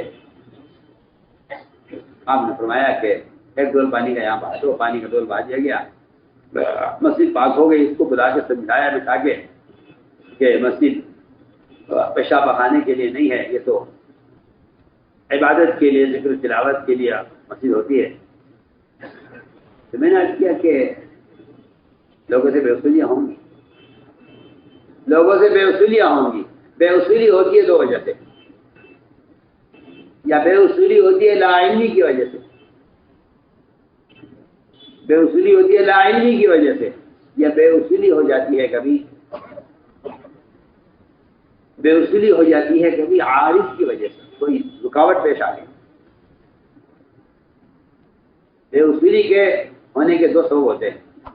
ایک بے اصولی ہوتی ہے کسی عارض کی وجہ سے، ایک بے اصولی ہوتی ہے ناواقفیت اور لا علمی کی وجہ سے. اگر بے اصولی لا علمی سے ہو رہی ہے تو آپ کے ذمہ سکھلانا فرض ہے. آپ بتائیے کہ طریقہ یہ ہے. اور اگر بے اصولی ہوئی ہے کسی عذر کی وجہ سے اور کسی عارض کی وجہ سے، تو آپ صلی اللہ علیہ وسلم نے کبھی بھی کسی عارض کی وجہ سے بے اصولی ہونے پر آپ نے کبھی ناراضگی ظاہر نہیں فرمائی، کبھی نہیں کہ آپ ناراضگی ظاہر فرمائیں. آپ نے فرمایا صحابہ سے کہ تم جاؤ بنو قریظہ اور تمہیں عصر بنو قریظہ پہنچ کر پڑھنی ہے. سفر پر ہے، تاخیر ہو گئی، راستے میں دیر ہو گئی پہنچنے میں، سورج غروب ہونے لگا. آدھی جماعت نے کہا عصر پڑھ لو، اللہ کے نبی کا حکم ہے کہ غروب سے پہلے عصر پڑھی جائے گی. آدھوں نے کہا نہیں ہم عصر نہیں پڑھیں گے، اللہ کے نبی کا حکم ہے کہ عصر وہاں جا کے پڑھنی ہے. آپ غور کیجئے، جماعت میں اختلاف ہو گیا. آدھی جماعت نے عصر کی نماز پڑھی، آدھی نے نہیں پڑھی. سورج غروب ہو گیا، ان کی عصر قضا ہو گئی، انہوں نے بنو قریظہ جا کر پڑھی، بعض نے راستے میں پڑھ لی.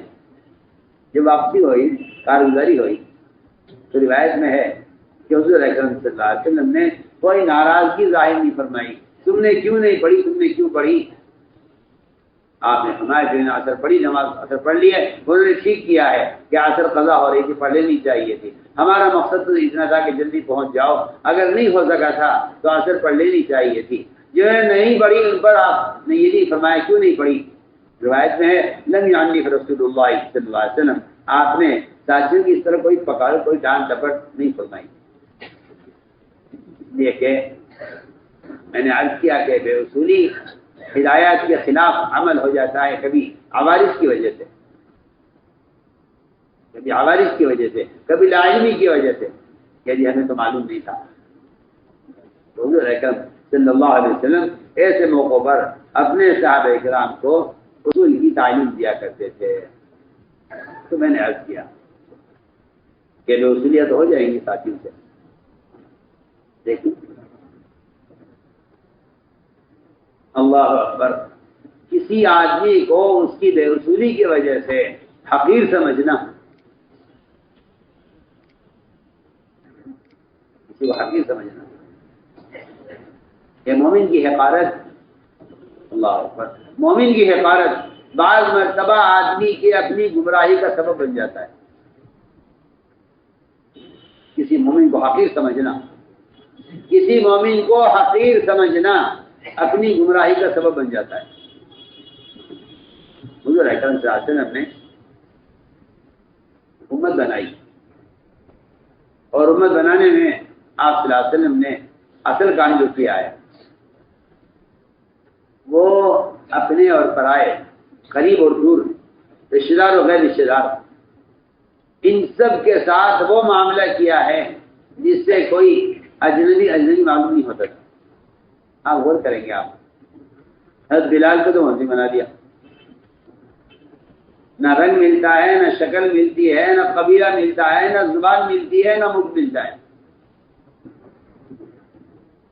حبشی غلام، حبشی غلام کو مؤذن بنا کر سب سے اونچا مقام، اونچا درجہ دیا بلال کو. کہ نہ ہمارے قوم کے ہیں، نہ زبان کے ہیں، نہ قبیلے کے ہیں، نہ رنگ کے ہیں، نہ کچھ نہیں ملتا ان سے، مگر ان کو ہم مؤذن بنائیں گے. سلمان فارسی، نہ زبان ملتی ہے، نہ ملک ملتا ہے ان سے، ایران کے رہنے والے ہیں. ان کو سارے صحابہ میں اپنے گھر والوں میں شمار کیا ہے سلمان بن اہل البیت، یہ بتانے کے لیے کہ ہمارے یہاں کسی کے بارے میں کوئی اجنبیت نہیں ہے. جی اللہ معاف کرے، ہم تو کہہ دیتے ہیں اس کو آپ نے شورا میں لے لیا، یہ تو ہمارے صوبے کا ہے نہیں، اور اس کو آپ نے اس میں لگا دیا، یہ تو ہمارے حلقے کا ہے نہیں. کیا یہاں تو حلقے ایسے تقسیم ہو گئے کہ دل تقسیم، فکریں تقسیم، مزاج دماغ تقسیم، ایک دوسرے کے حلقے میں جا کر کام کرنے کو تیار نہیں ہے. یہ تو ہمارا حلقہ ہی نہیں ہے، تو ہمارا علاقہ ہی نہیں ہے. اب تو مسجد تقسیم ہو گئی. میں کہتا ہوں کہ یہ مزاج کفر کا ہے کہ تمہاری مسجد یہ ہماری مسجد، یہ کفر کا مزاج، یہ اسلام کا مزاج. عامر بن طفیل مشرک نے کہا تھا آپ صلی اللہ علیہ وسلم سے کہ اگر آپ ہمارے مطالبات پورے نہیں کرتے اور آپ مجھے اپنی جگہ نبی نہیں بناتے تو میں علاقے تقسیم کر لو. آپ میرے حلقے میں نہیں آئیں گے، میں آپ کے حلقے میں نہیں آؤں گا. آپ حلقہ لے لیجیے دیہات کا، مجھے حلقہ دے دیجیے شہر کا، میرا علاقہ شہر کا، آپ کے علاقہ دیہات کا. آپ اپنا کام کریں، میں اپنا کام کروں. یہ ایک مشرک کی سوچ تو ہو سکتی ہے، لیکن مومن کی سوچ یہ نہیں. سنیے میں کیا کہہ رہا ہوں. آپ نے آپ نے امت کے بنانے کے لیے پہلا کام یہ کیا کہ امت کے درمیان کے طبقاتی فرق کو ختم کیا. جی، امت کے درمیان کے طبقاتی فرق کو ختم کیا کہ کسی مسلمان کو حقیر نہ سمجھا جائے. عجیب واقعہ پیش آیا، میرا دل چاہتا ہے سناؤں آپ کو. ایک صاحب،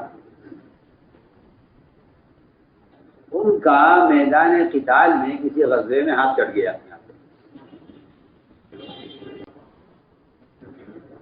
ظاہر بات ہاتھ چڑھ گیا تو ایک عیب ہو گیا.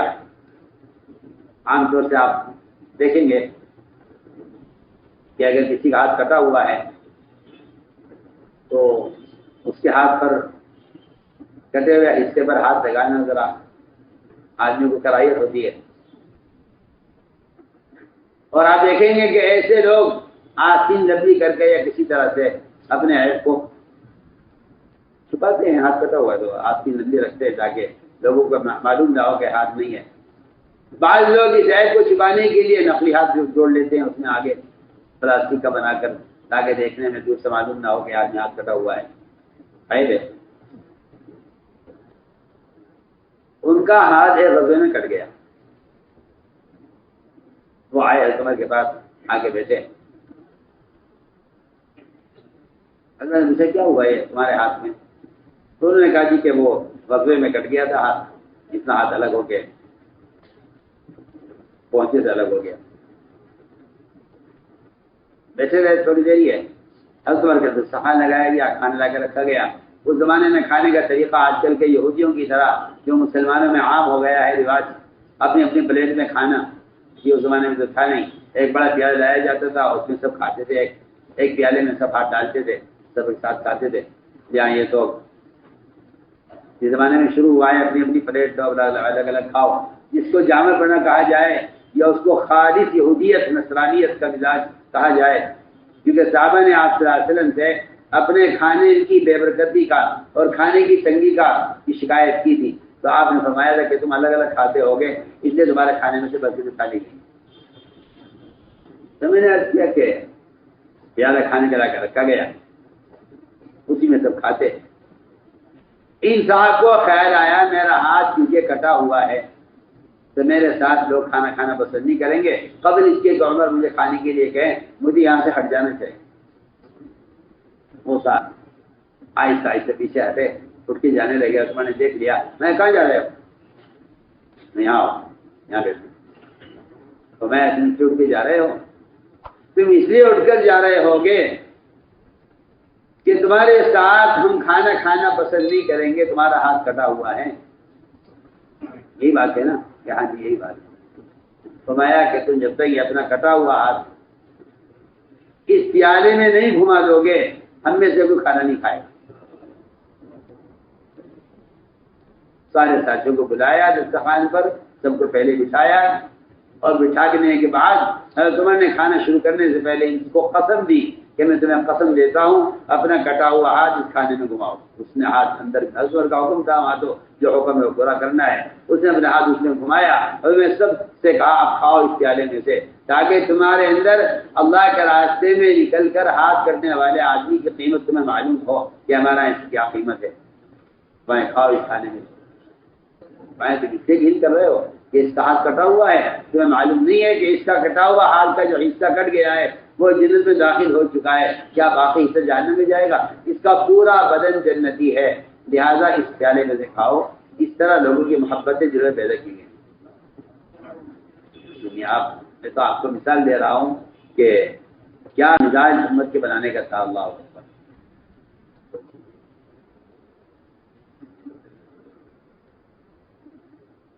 حضرت اسامہ جب آئے تو کالے بدشکل تو تھے ہی، ناک پچکی ہوئی تھی، برے حال کے تھے، نہ رنگ ملتا تھا عربوں سے، نہ شکل صورت ملتی تھی.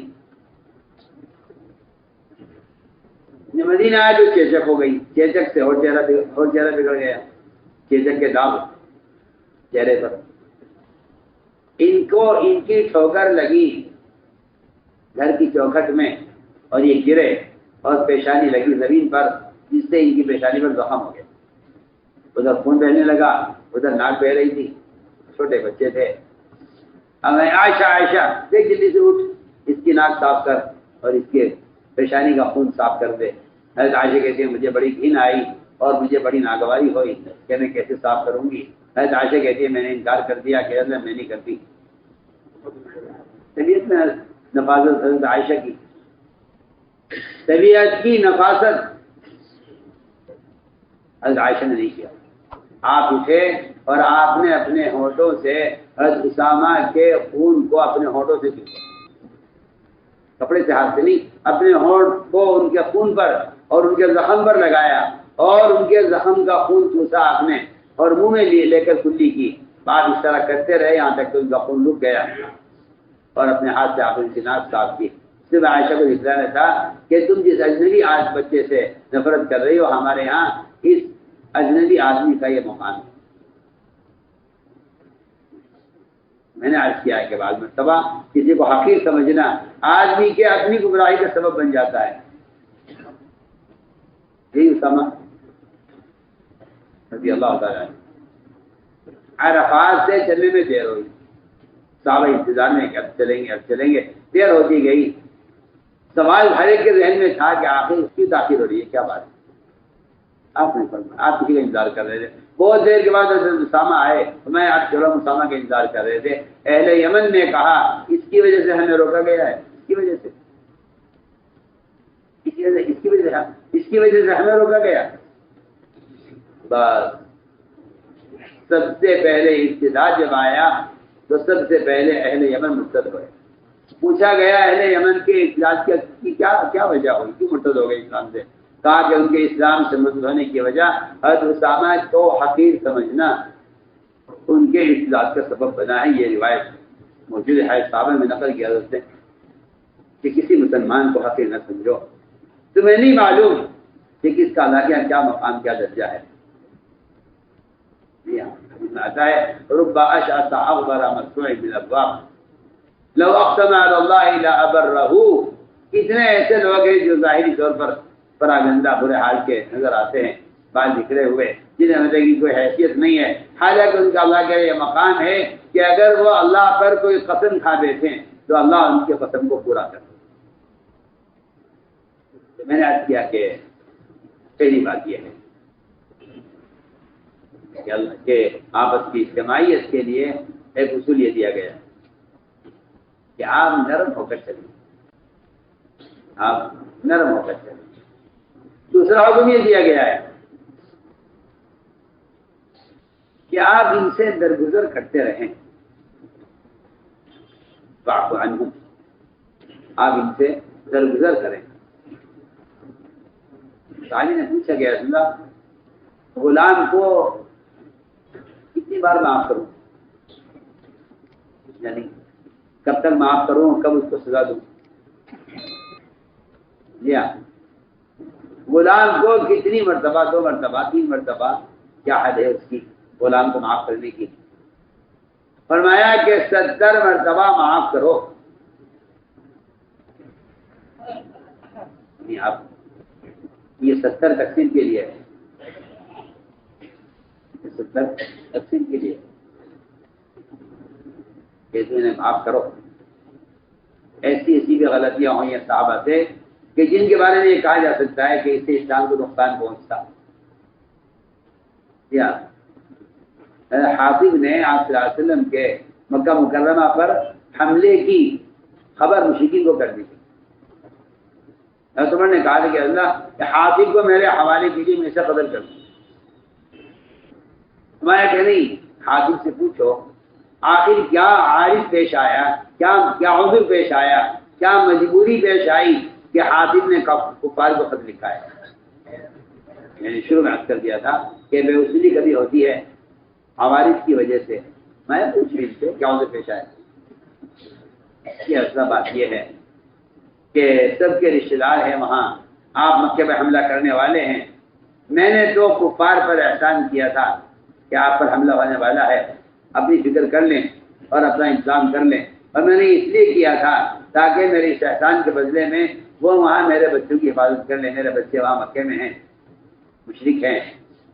تو میں کہ حاطب نے جو کچھ کیا ہے اپنے بچوں کی محبت میں ایسا کر لیا ہے، ورنہ یہ اللہ کے رسول کے ساتھ خیانت کرنے والا نہیں ہے۔ کیونکہ اولاد کے بارے میں آیا ہے کہ اولاد مجھلا بھی ہے، مجبنہ بھی ہے، مبخلہ بھی ہے۔ آدمی اولاد کی وجہ سے کبھی بزدل بھی ہو جاتا ہے، نادانی کی حرکت بھی کر بیٹھتا ہے، اولاد کی وجہ سے آدمی بخیل بھی ہو جاتا ہے۔ یا آدمی بخیل ہوتا ہے اولاد کے لیے کہ مال اٹھا کر رکھے کل بچے کا کام آ جائے گا، یا آدمی اولاد کی وجہ سے بزدل ہو جاتا ہے کہ میں اگر میدان میں مارا گیا تو میری اولاد کا کیا ہوگا۔ اولاد کی وجہ سے آدمی بزدل ہو جاتا ہے، اولاد کی وجہ سے آدمی کوئی نادانی کی حرکت بھی کر بیٹھتا ہے۔ مانا کہ اولاد مجبنہ بھی ہے، مجھلا بھی ہے، مبخلہ بھی ہے۔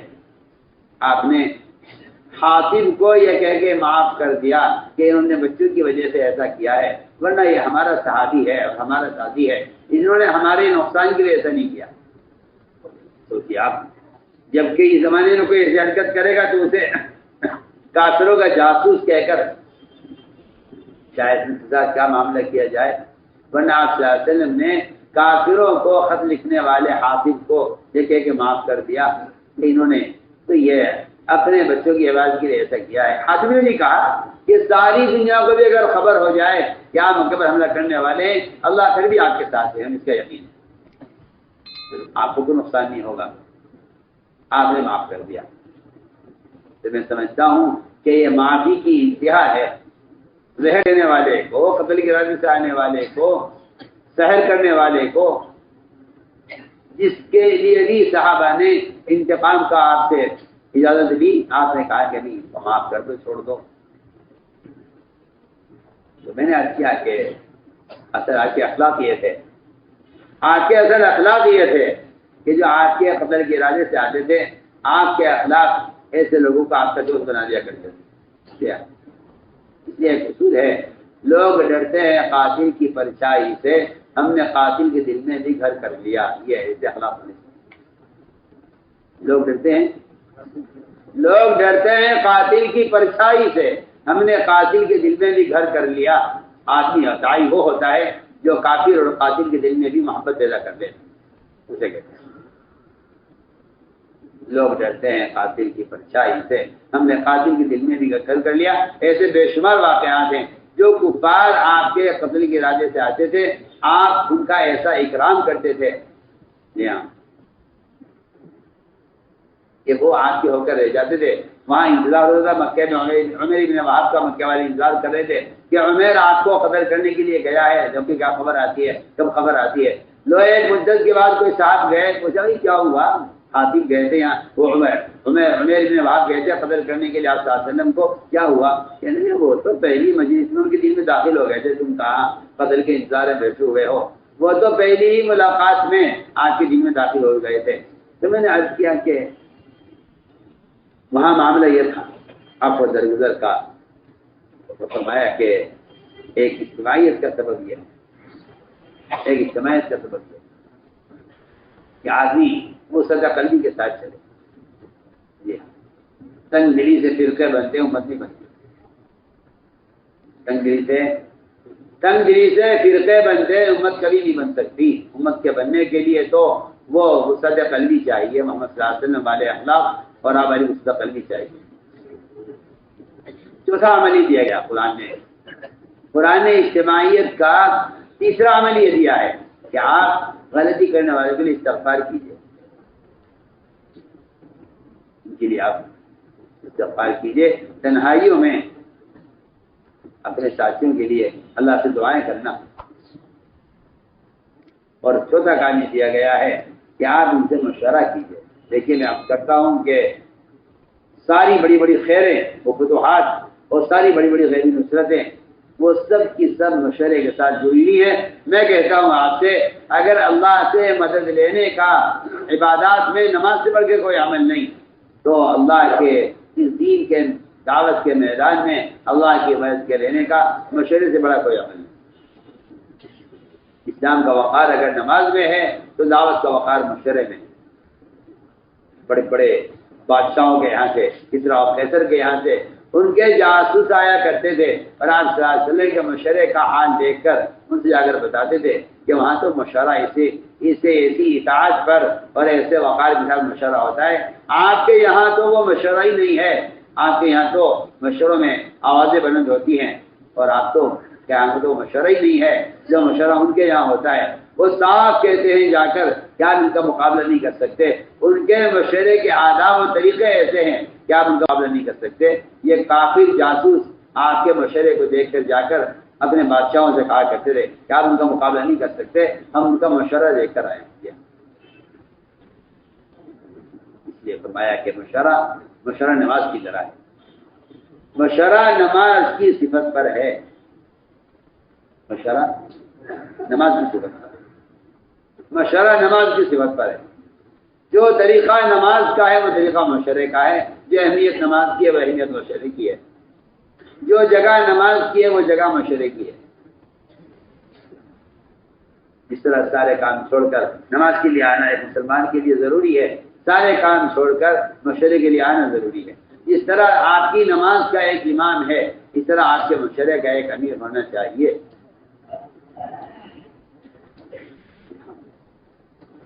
امامت تو کے زمانے میں امامت تو ملازمت بن گئی ہے نا، اس زمانے میں امامت ملازمت ہے، زمانے امامت ملازمت کیا ایک ملازم امام ملازم کو کہا جاتا ہے، حالانکہ امامت ملازمت نہیں ہے۔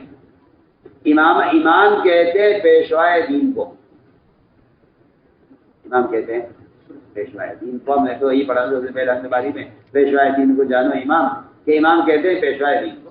یہاں امام صرف نماز پڑھانے والے کو امام کہنا، یہ سارے دین کے ایک جز کا امام ہے، ورنہ امام تو پیشوائے دین کو کہتے ہیں۔ امام پیشوائے دین کو، میں نے عرض کیا کہ امامت کے بارے میں آیا ہے یؤمکم اعلمکم، کہ تم میں وہ امامت کرے جو تم میں زیادہ متقی، بلکہ اب تو اللہ مجھے معاف فرمائے، بعض لوگ ایسے گناہوں کے اندر مبتلا ہیں، خاص طور پر اس موبائل کی وجہ سے، کہ وہ خدا کی قسم امامت کے قابل ہی نہیں،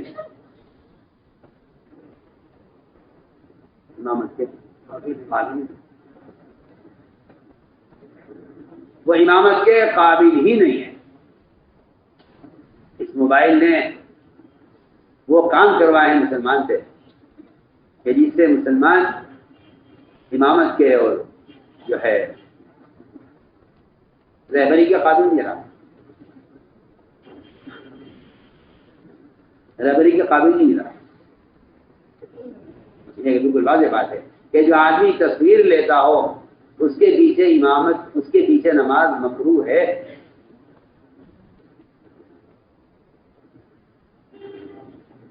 نماز مکروہ ہے، جی ہاں، مصور کے پیچھے نماز مکروہ ہے۔ مکروہ کسے کہتے ہیں؟ مکروہ کہتے ہیں ناپسند چیز کو جس سے کراہیت ہو۔ آپ مکروہ کوئی زمانے میں ہلکا لوگ اسے سمجھتے ہیں کہ مکروہ کو حرام کے مقابلے میں لاتے ہیں، بجائے اس کے کہ مکروہ کو محبوب کے مقابلے میں لاتے تو پتہ چلتا کہ اللہ کو یہاں یہ چیز مکروہ ہے یا محبوب ہے۔ مکروہ کو لوگ اسے ہلکا سمجھتے ہیں کہ اسے حرام کے مقابلے میں لاتے ہیں، اور ہلکے یہاں کراہیت ہے۔ کراہیت تو کسی سے نفرت اور ناپسندیدگی کو کہتے ہیں کراہیت۔ میں نے عرض کر دیا کہ مشورہ نماز کی وقت پر ہے، اس کے لیے سارے کام چھوڑ کر آنا،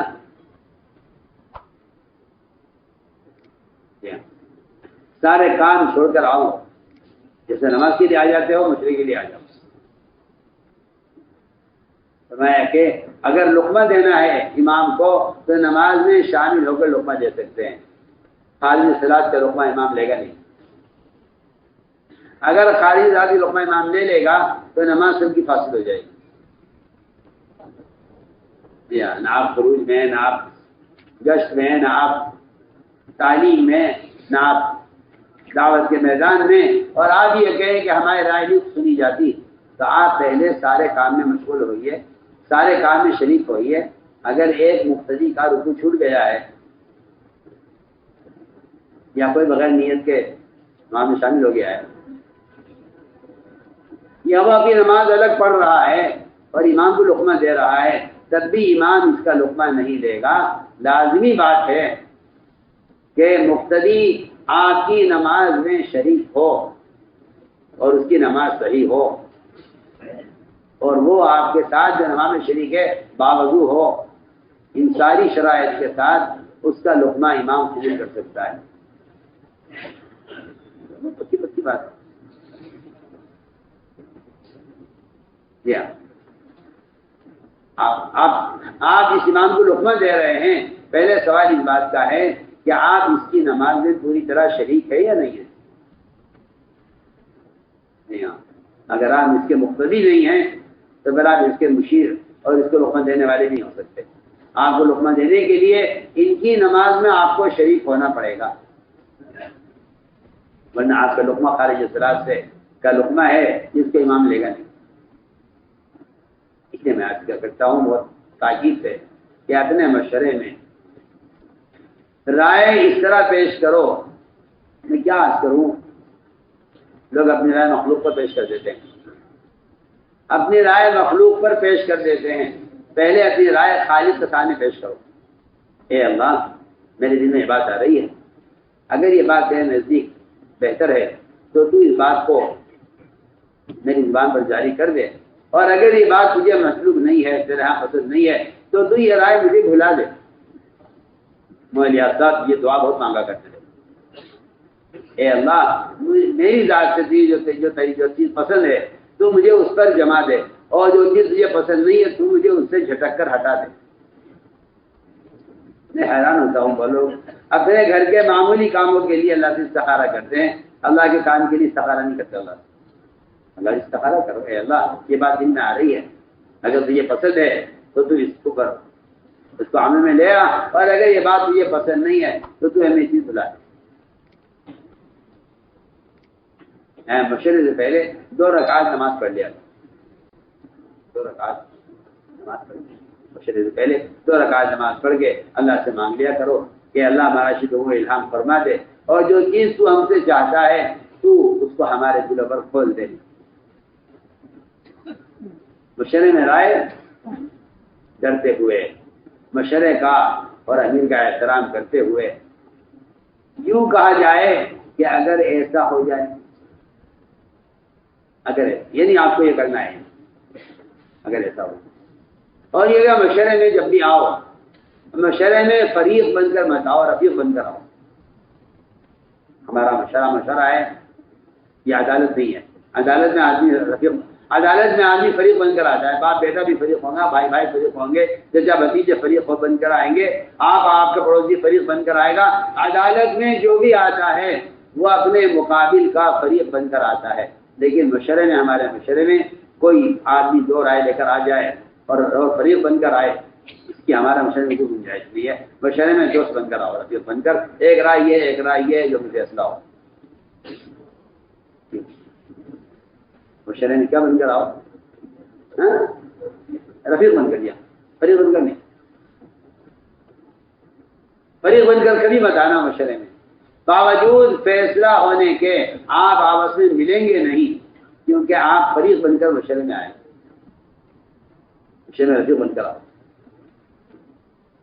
اور یہ فوجی ایک رائے یہ ہے جو بھی فیصلہ ہو. اگلی بات یہ ہے کہ اپنی رائے پر اصرار مت کرو، یعنی ہماری تو یہی رائے ہے، ہماری یہی رائے ہے. کیونکہ اپنی رائے پر اصرار جب ہونا چاہیے جب دوسری طرف سے کفر آ رہا ہو. جی ہاں، اصرار صرف کفر کے مقابلے میں ہے. ہاں، میں بہت اہم بات کیا، اصرار صرف کفر کے مقابلے میں. جہاں کفر نہیں ہے وہاں اطاعت ہے، وہاں کوئی بات پر اصرار نہیں ہے. اصرار اور اعتزال وہاں ہے جہاں کفر سامنے آ جائے. صراحتاً امیر کفر کا حکم کرے یا نماز کے چھوڑنے کا حکم کرے تو پھر ہمیں اپنی بات پر اصرار ہوگا. اور اگر امیر کفر کا یا نماز کے ترک کا حکم نہیں کرتا تو ہمیں اپنی رائے پر اصرار کا حق نہیں.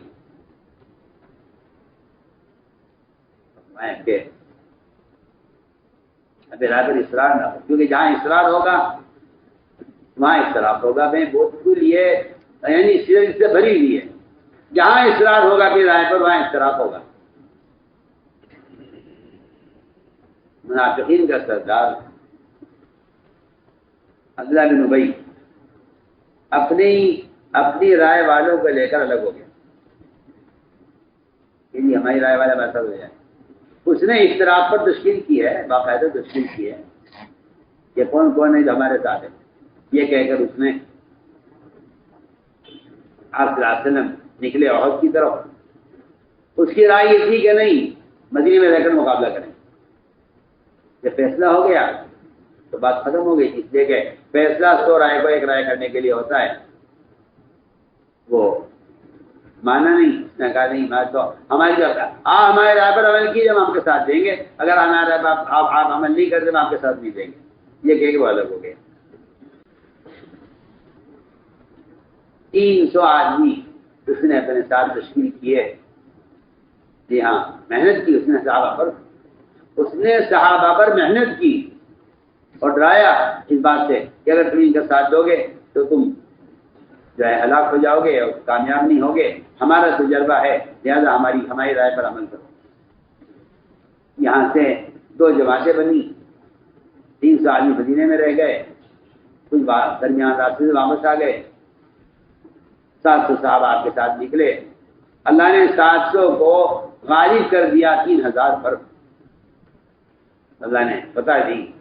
لیکن یہ بات یاد رکھو کہ جو لوگ میدان میں اتر جائیں اطاعت کے ساتھ، اگر ان میں آپس میں اختلاف ہوگا تو پھر اللہ تعالیٰ میدان چھین کر غیروں کو دے دیں گے. اور میں سارا یہی ہوا. جب علماء سے صحابہ نیچے اترے، اپنے علاقائی امیر کی نافرمانی کی، اس پر سارا میدان کافروں کے ہاتھ میں واپس چلا گیا، جبکہ فتح ہو چکی تھی اور صحابہ مال غنیمت سمیٹ رہے تھے. اس پر میدان واپس گیا کافروں کے ہاتھوں میں، صرف ایک علاقے میں علاقائی امیر کی نافرمانی کی وجہ سے. یہ ساری چیزیں ہمارے لیے اصول ہیں اور یہ ہمارے لیے مشعل راہ ہیں جن کو ہمیں سمجھ کر چلنا چاہیے. اس نے فرمایا کہ رائے پر اصرار نہ ہو. ہاں، ہو سکتا ہے ایک چیز کا فیصلہ ہو جائے، اس کے بعد کسی کے دل میں کوئی رائے اس سے بہتر آ جائے.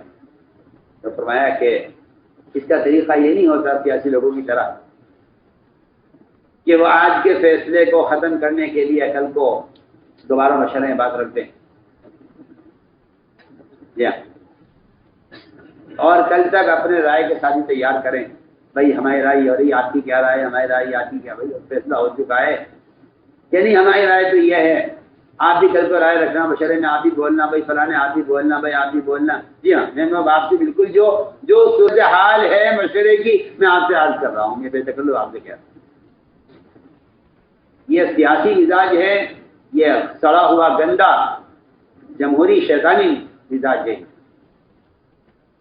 کہ مشورے میں اپنے آدمی تیار کر کے بٹھاؤ اور پھر وہ آواز بلند کریں مشورے میں اور یہ کہیں کہ نہیں یہ نصاب کو جو فیصلہ ہوا تھا وہ تو تھا لیکن ہماری رائے تو یہ ہے. اس میں صحابہ کا طریقہ کیا تھا اور اس کا مناسب طریقہ کیا ہے کہ اگر فیصلے کے بعد کسی کے دل میں کوئی رائے آ بھی جاتی تھی اور مخلصین صحابہ تھے تو یہ نہیں ہوتا تھا کہ ان سے ملاقات کہ بھائی اچھی کہ عالم صاحب نے فیصلہ تو کر دیا ہے لیکن یہ تو ہماری رائے نہیں ہے، اس کو بدلنا چاہیے. اس کا طریقہ یہ بتلایا اور اس کا واقعہ پیش آیا کہ میدان بدر میں صحابہ کے لیے ایک جگہ طے کر دی گئی کہ یہاں مشرکین یہاں مسلمانوں کا لشکر یہاں اترے گا. جگہ طے ہو گئی، مسلمانوں کے لشکر کے لیے جگہ طے ہو گئی. آپ نے فیصلہ فرما دیا اور اعلان بھی ہو گیا. سب کو معلوم ہو گیا کہ مسلمان کا لشکر بدر میں اس جگہ اترے گا. ایک صحابی کو خیال آیا کہ یہاں پانی نہیں ہے، فلاں جگہ ادھر پانی ہے. اگر ہمارا قافلہ مسلمانوں کا پانی پر رہے، ایک تو طہارت اور عبادت کی سہولت، دوسری بات یہ بھی ہے یہ کہا صحابہ نے کہ ان کفار اور دشمنوں کو اگر پانی کی ضرورت پیش آئے گی تو یہ پانی کے لیے ہماری طرف آئیں گے. یہاں ذکر کا، تلاوت کا، عبادت کا، تہجد کا، اکرام کا، اخلاق کا ماحول دیکھیں گے تو بہت ممکن ہے کہ ان کے دل میں اس خیر کی رغبت پیدا ہو جائے. اس لیے ایک صحابی کے دل میں رائے آئی کہ یہاں کے بجائے اگر وہاں پانی پر ہمارا قیام ہو تو بہتر ہے.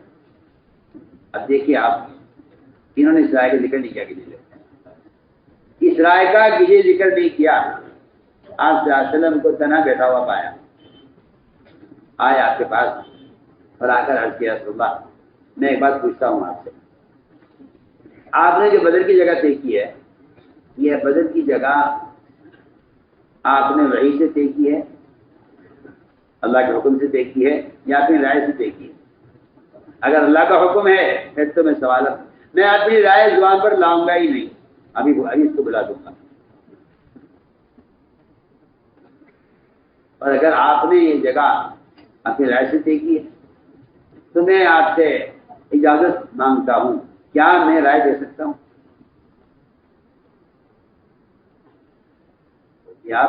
انہوں نے کیا طریقہ ہمیں دیا ہے. فیصلے کے بعد کسی کے دل میں کوئی رائے آ جائے ساتھی کے تو اسے کیا کرنا چاہیے، کون سا راستہ اصلاح کا ہے، کون سا راستہ فساد کا ہے. صاحب کی سمجھ سے ہمیں اس کا طریقہ، اس کا ادب سکھلایا جا رہا ہے کہ اگر آپ کے دل میں کوئی رائے آ جائے اچھی تو آپ اس رائے کو جا کر امیر کے سامنے فدائیں میں پیش کریں اور اجازت لیں کہ کیا ہم لے سکتے ہیں. آپ فرمائیں صحابی سے بتاؤ کیا بات ہے. آج کی رسول اللہ رائے یہ ہے کہ وہاں پانی ہے، پانی نہیں ہے. اگر مسلمانوں کا لشکر پانی پر ہو، میں بالکل تمہاری رائے بہت پسند آئی ہمیں اور ہم اپنا فیصلہ واپس لیتے ہیں. آپ نے صحابی کی رائے پر فیصلہ کر کے سب کو اطلاع کر دی کہ مسلمان کا لشکر یہاں نہیں بلکہ وہاں اترے گا. آپ ایک صحابی کی رائے، کسی نے یہ بھی نہیں کہا ہم سے کیوں نہیں پوچھا، ہم سے کیوں نہیں پوچھا. لیا آج کے لیے شکایتیں بہت ہیں. بیان آپ کو پسند آیا ہو تو بیان کو لائک، شیئر اور چینل کو سبسکرائب کرنا مت بھولیے. کمنٹس میں اپنی رائے کا اظہار ضرور کیجیے.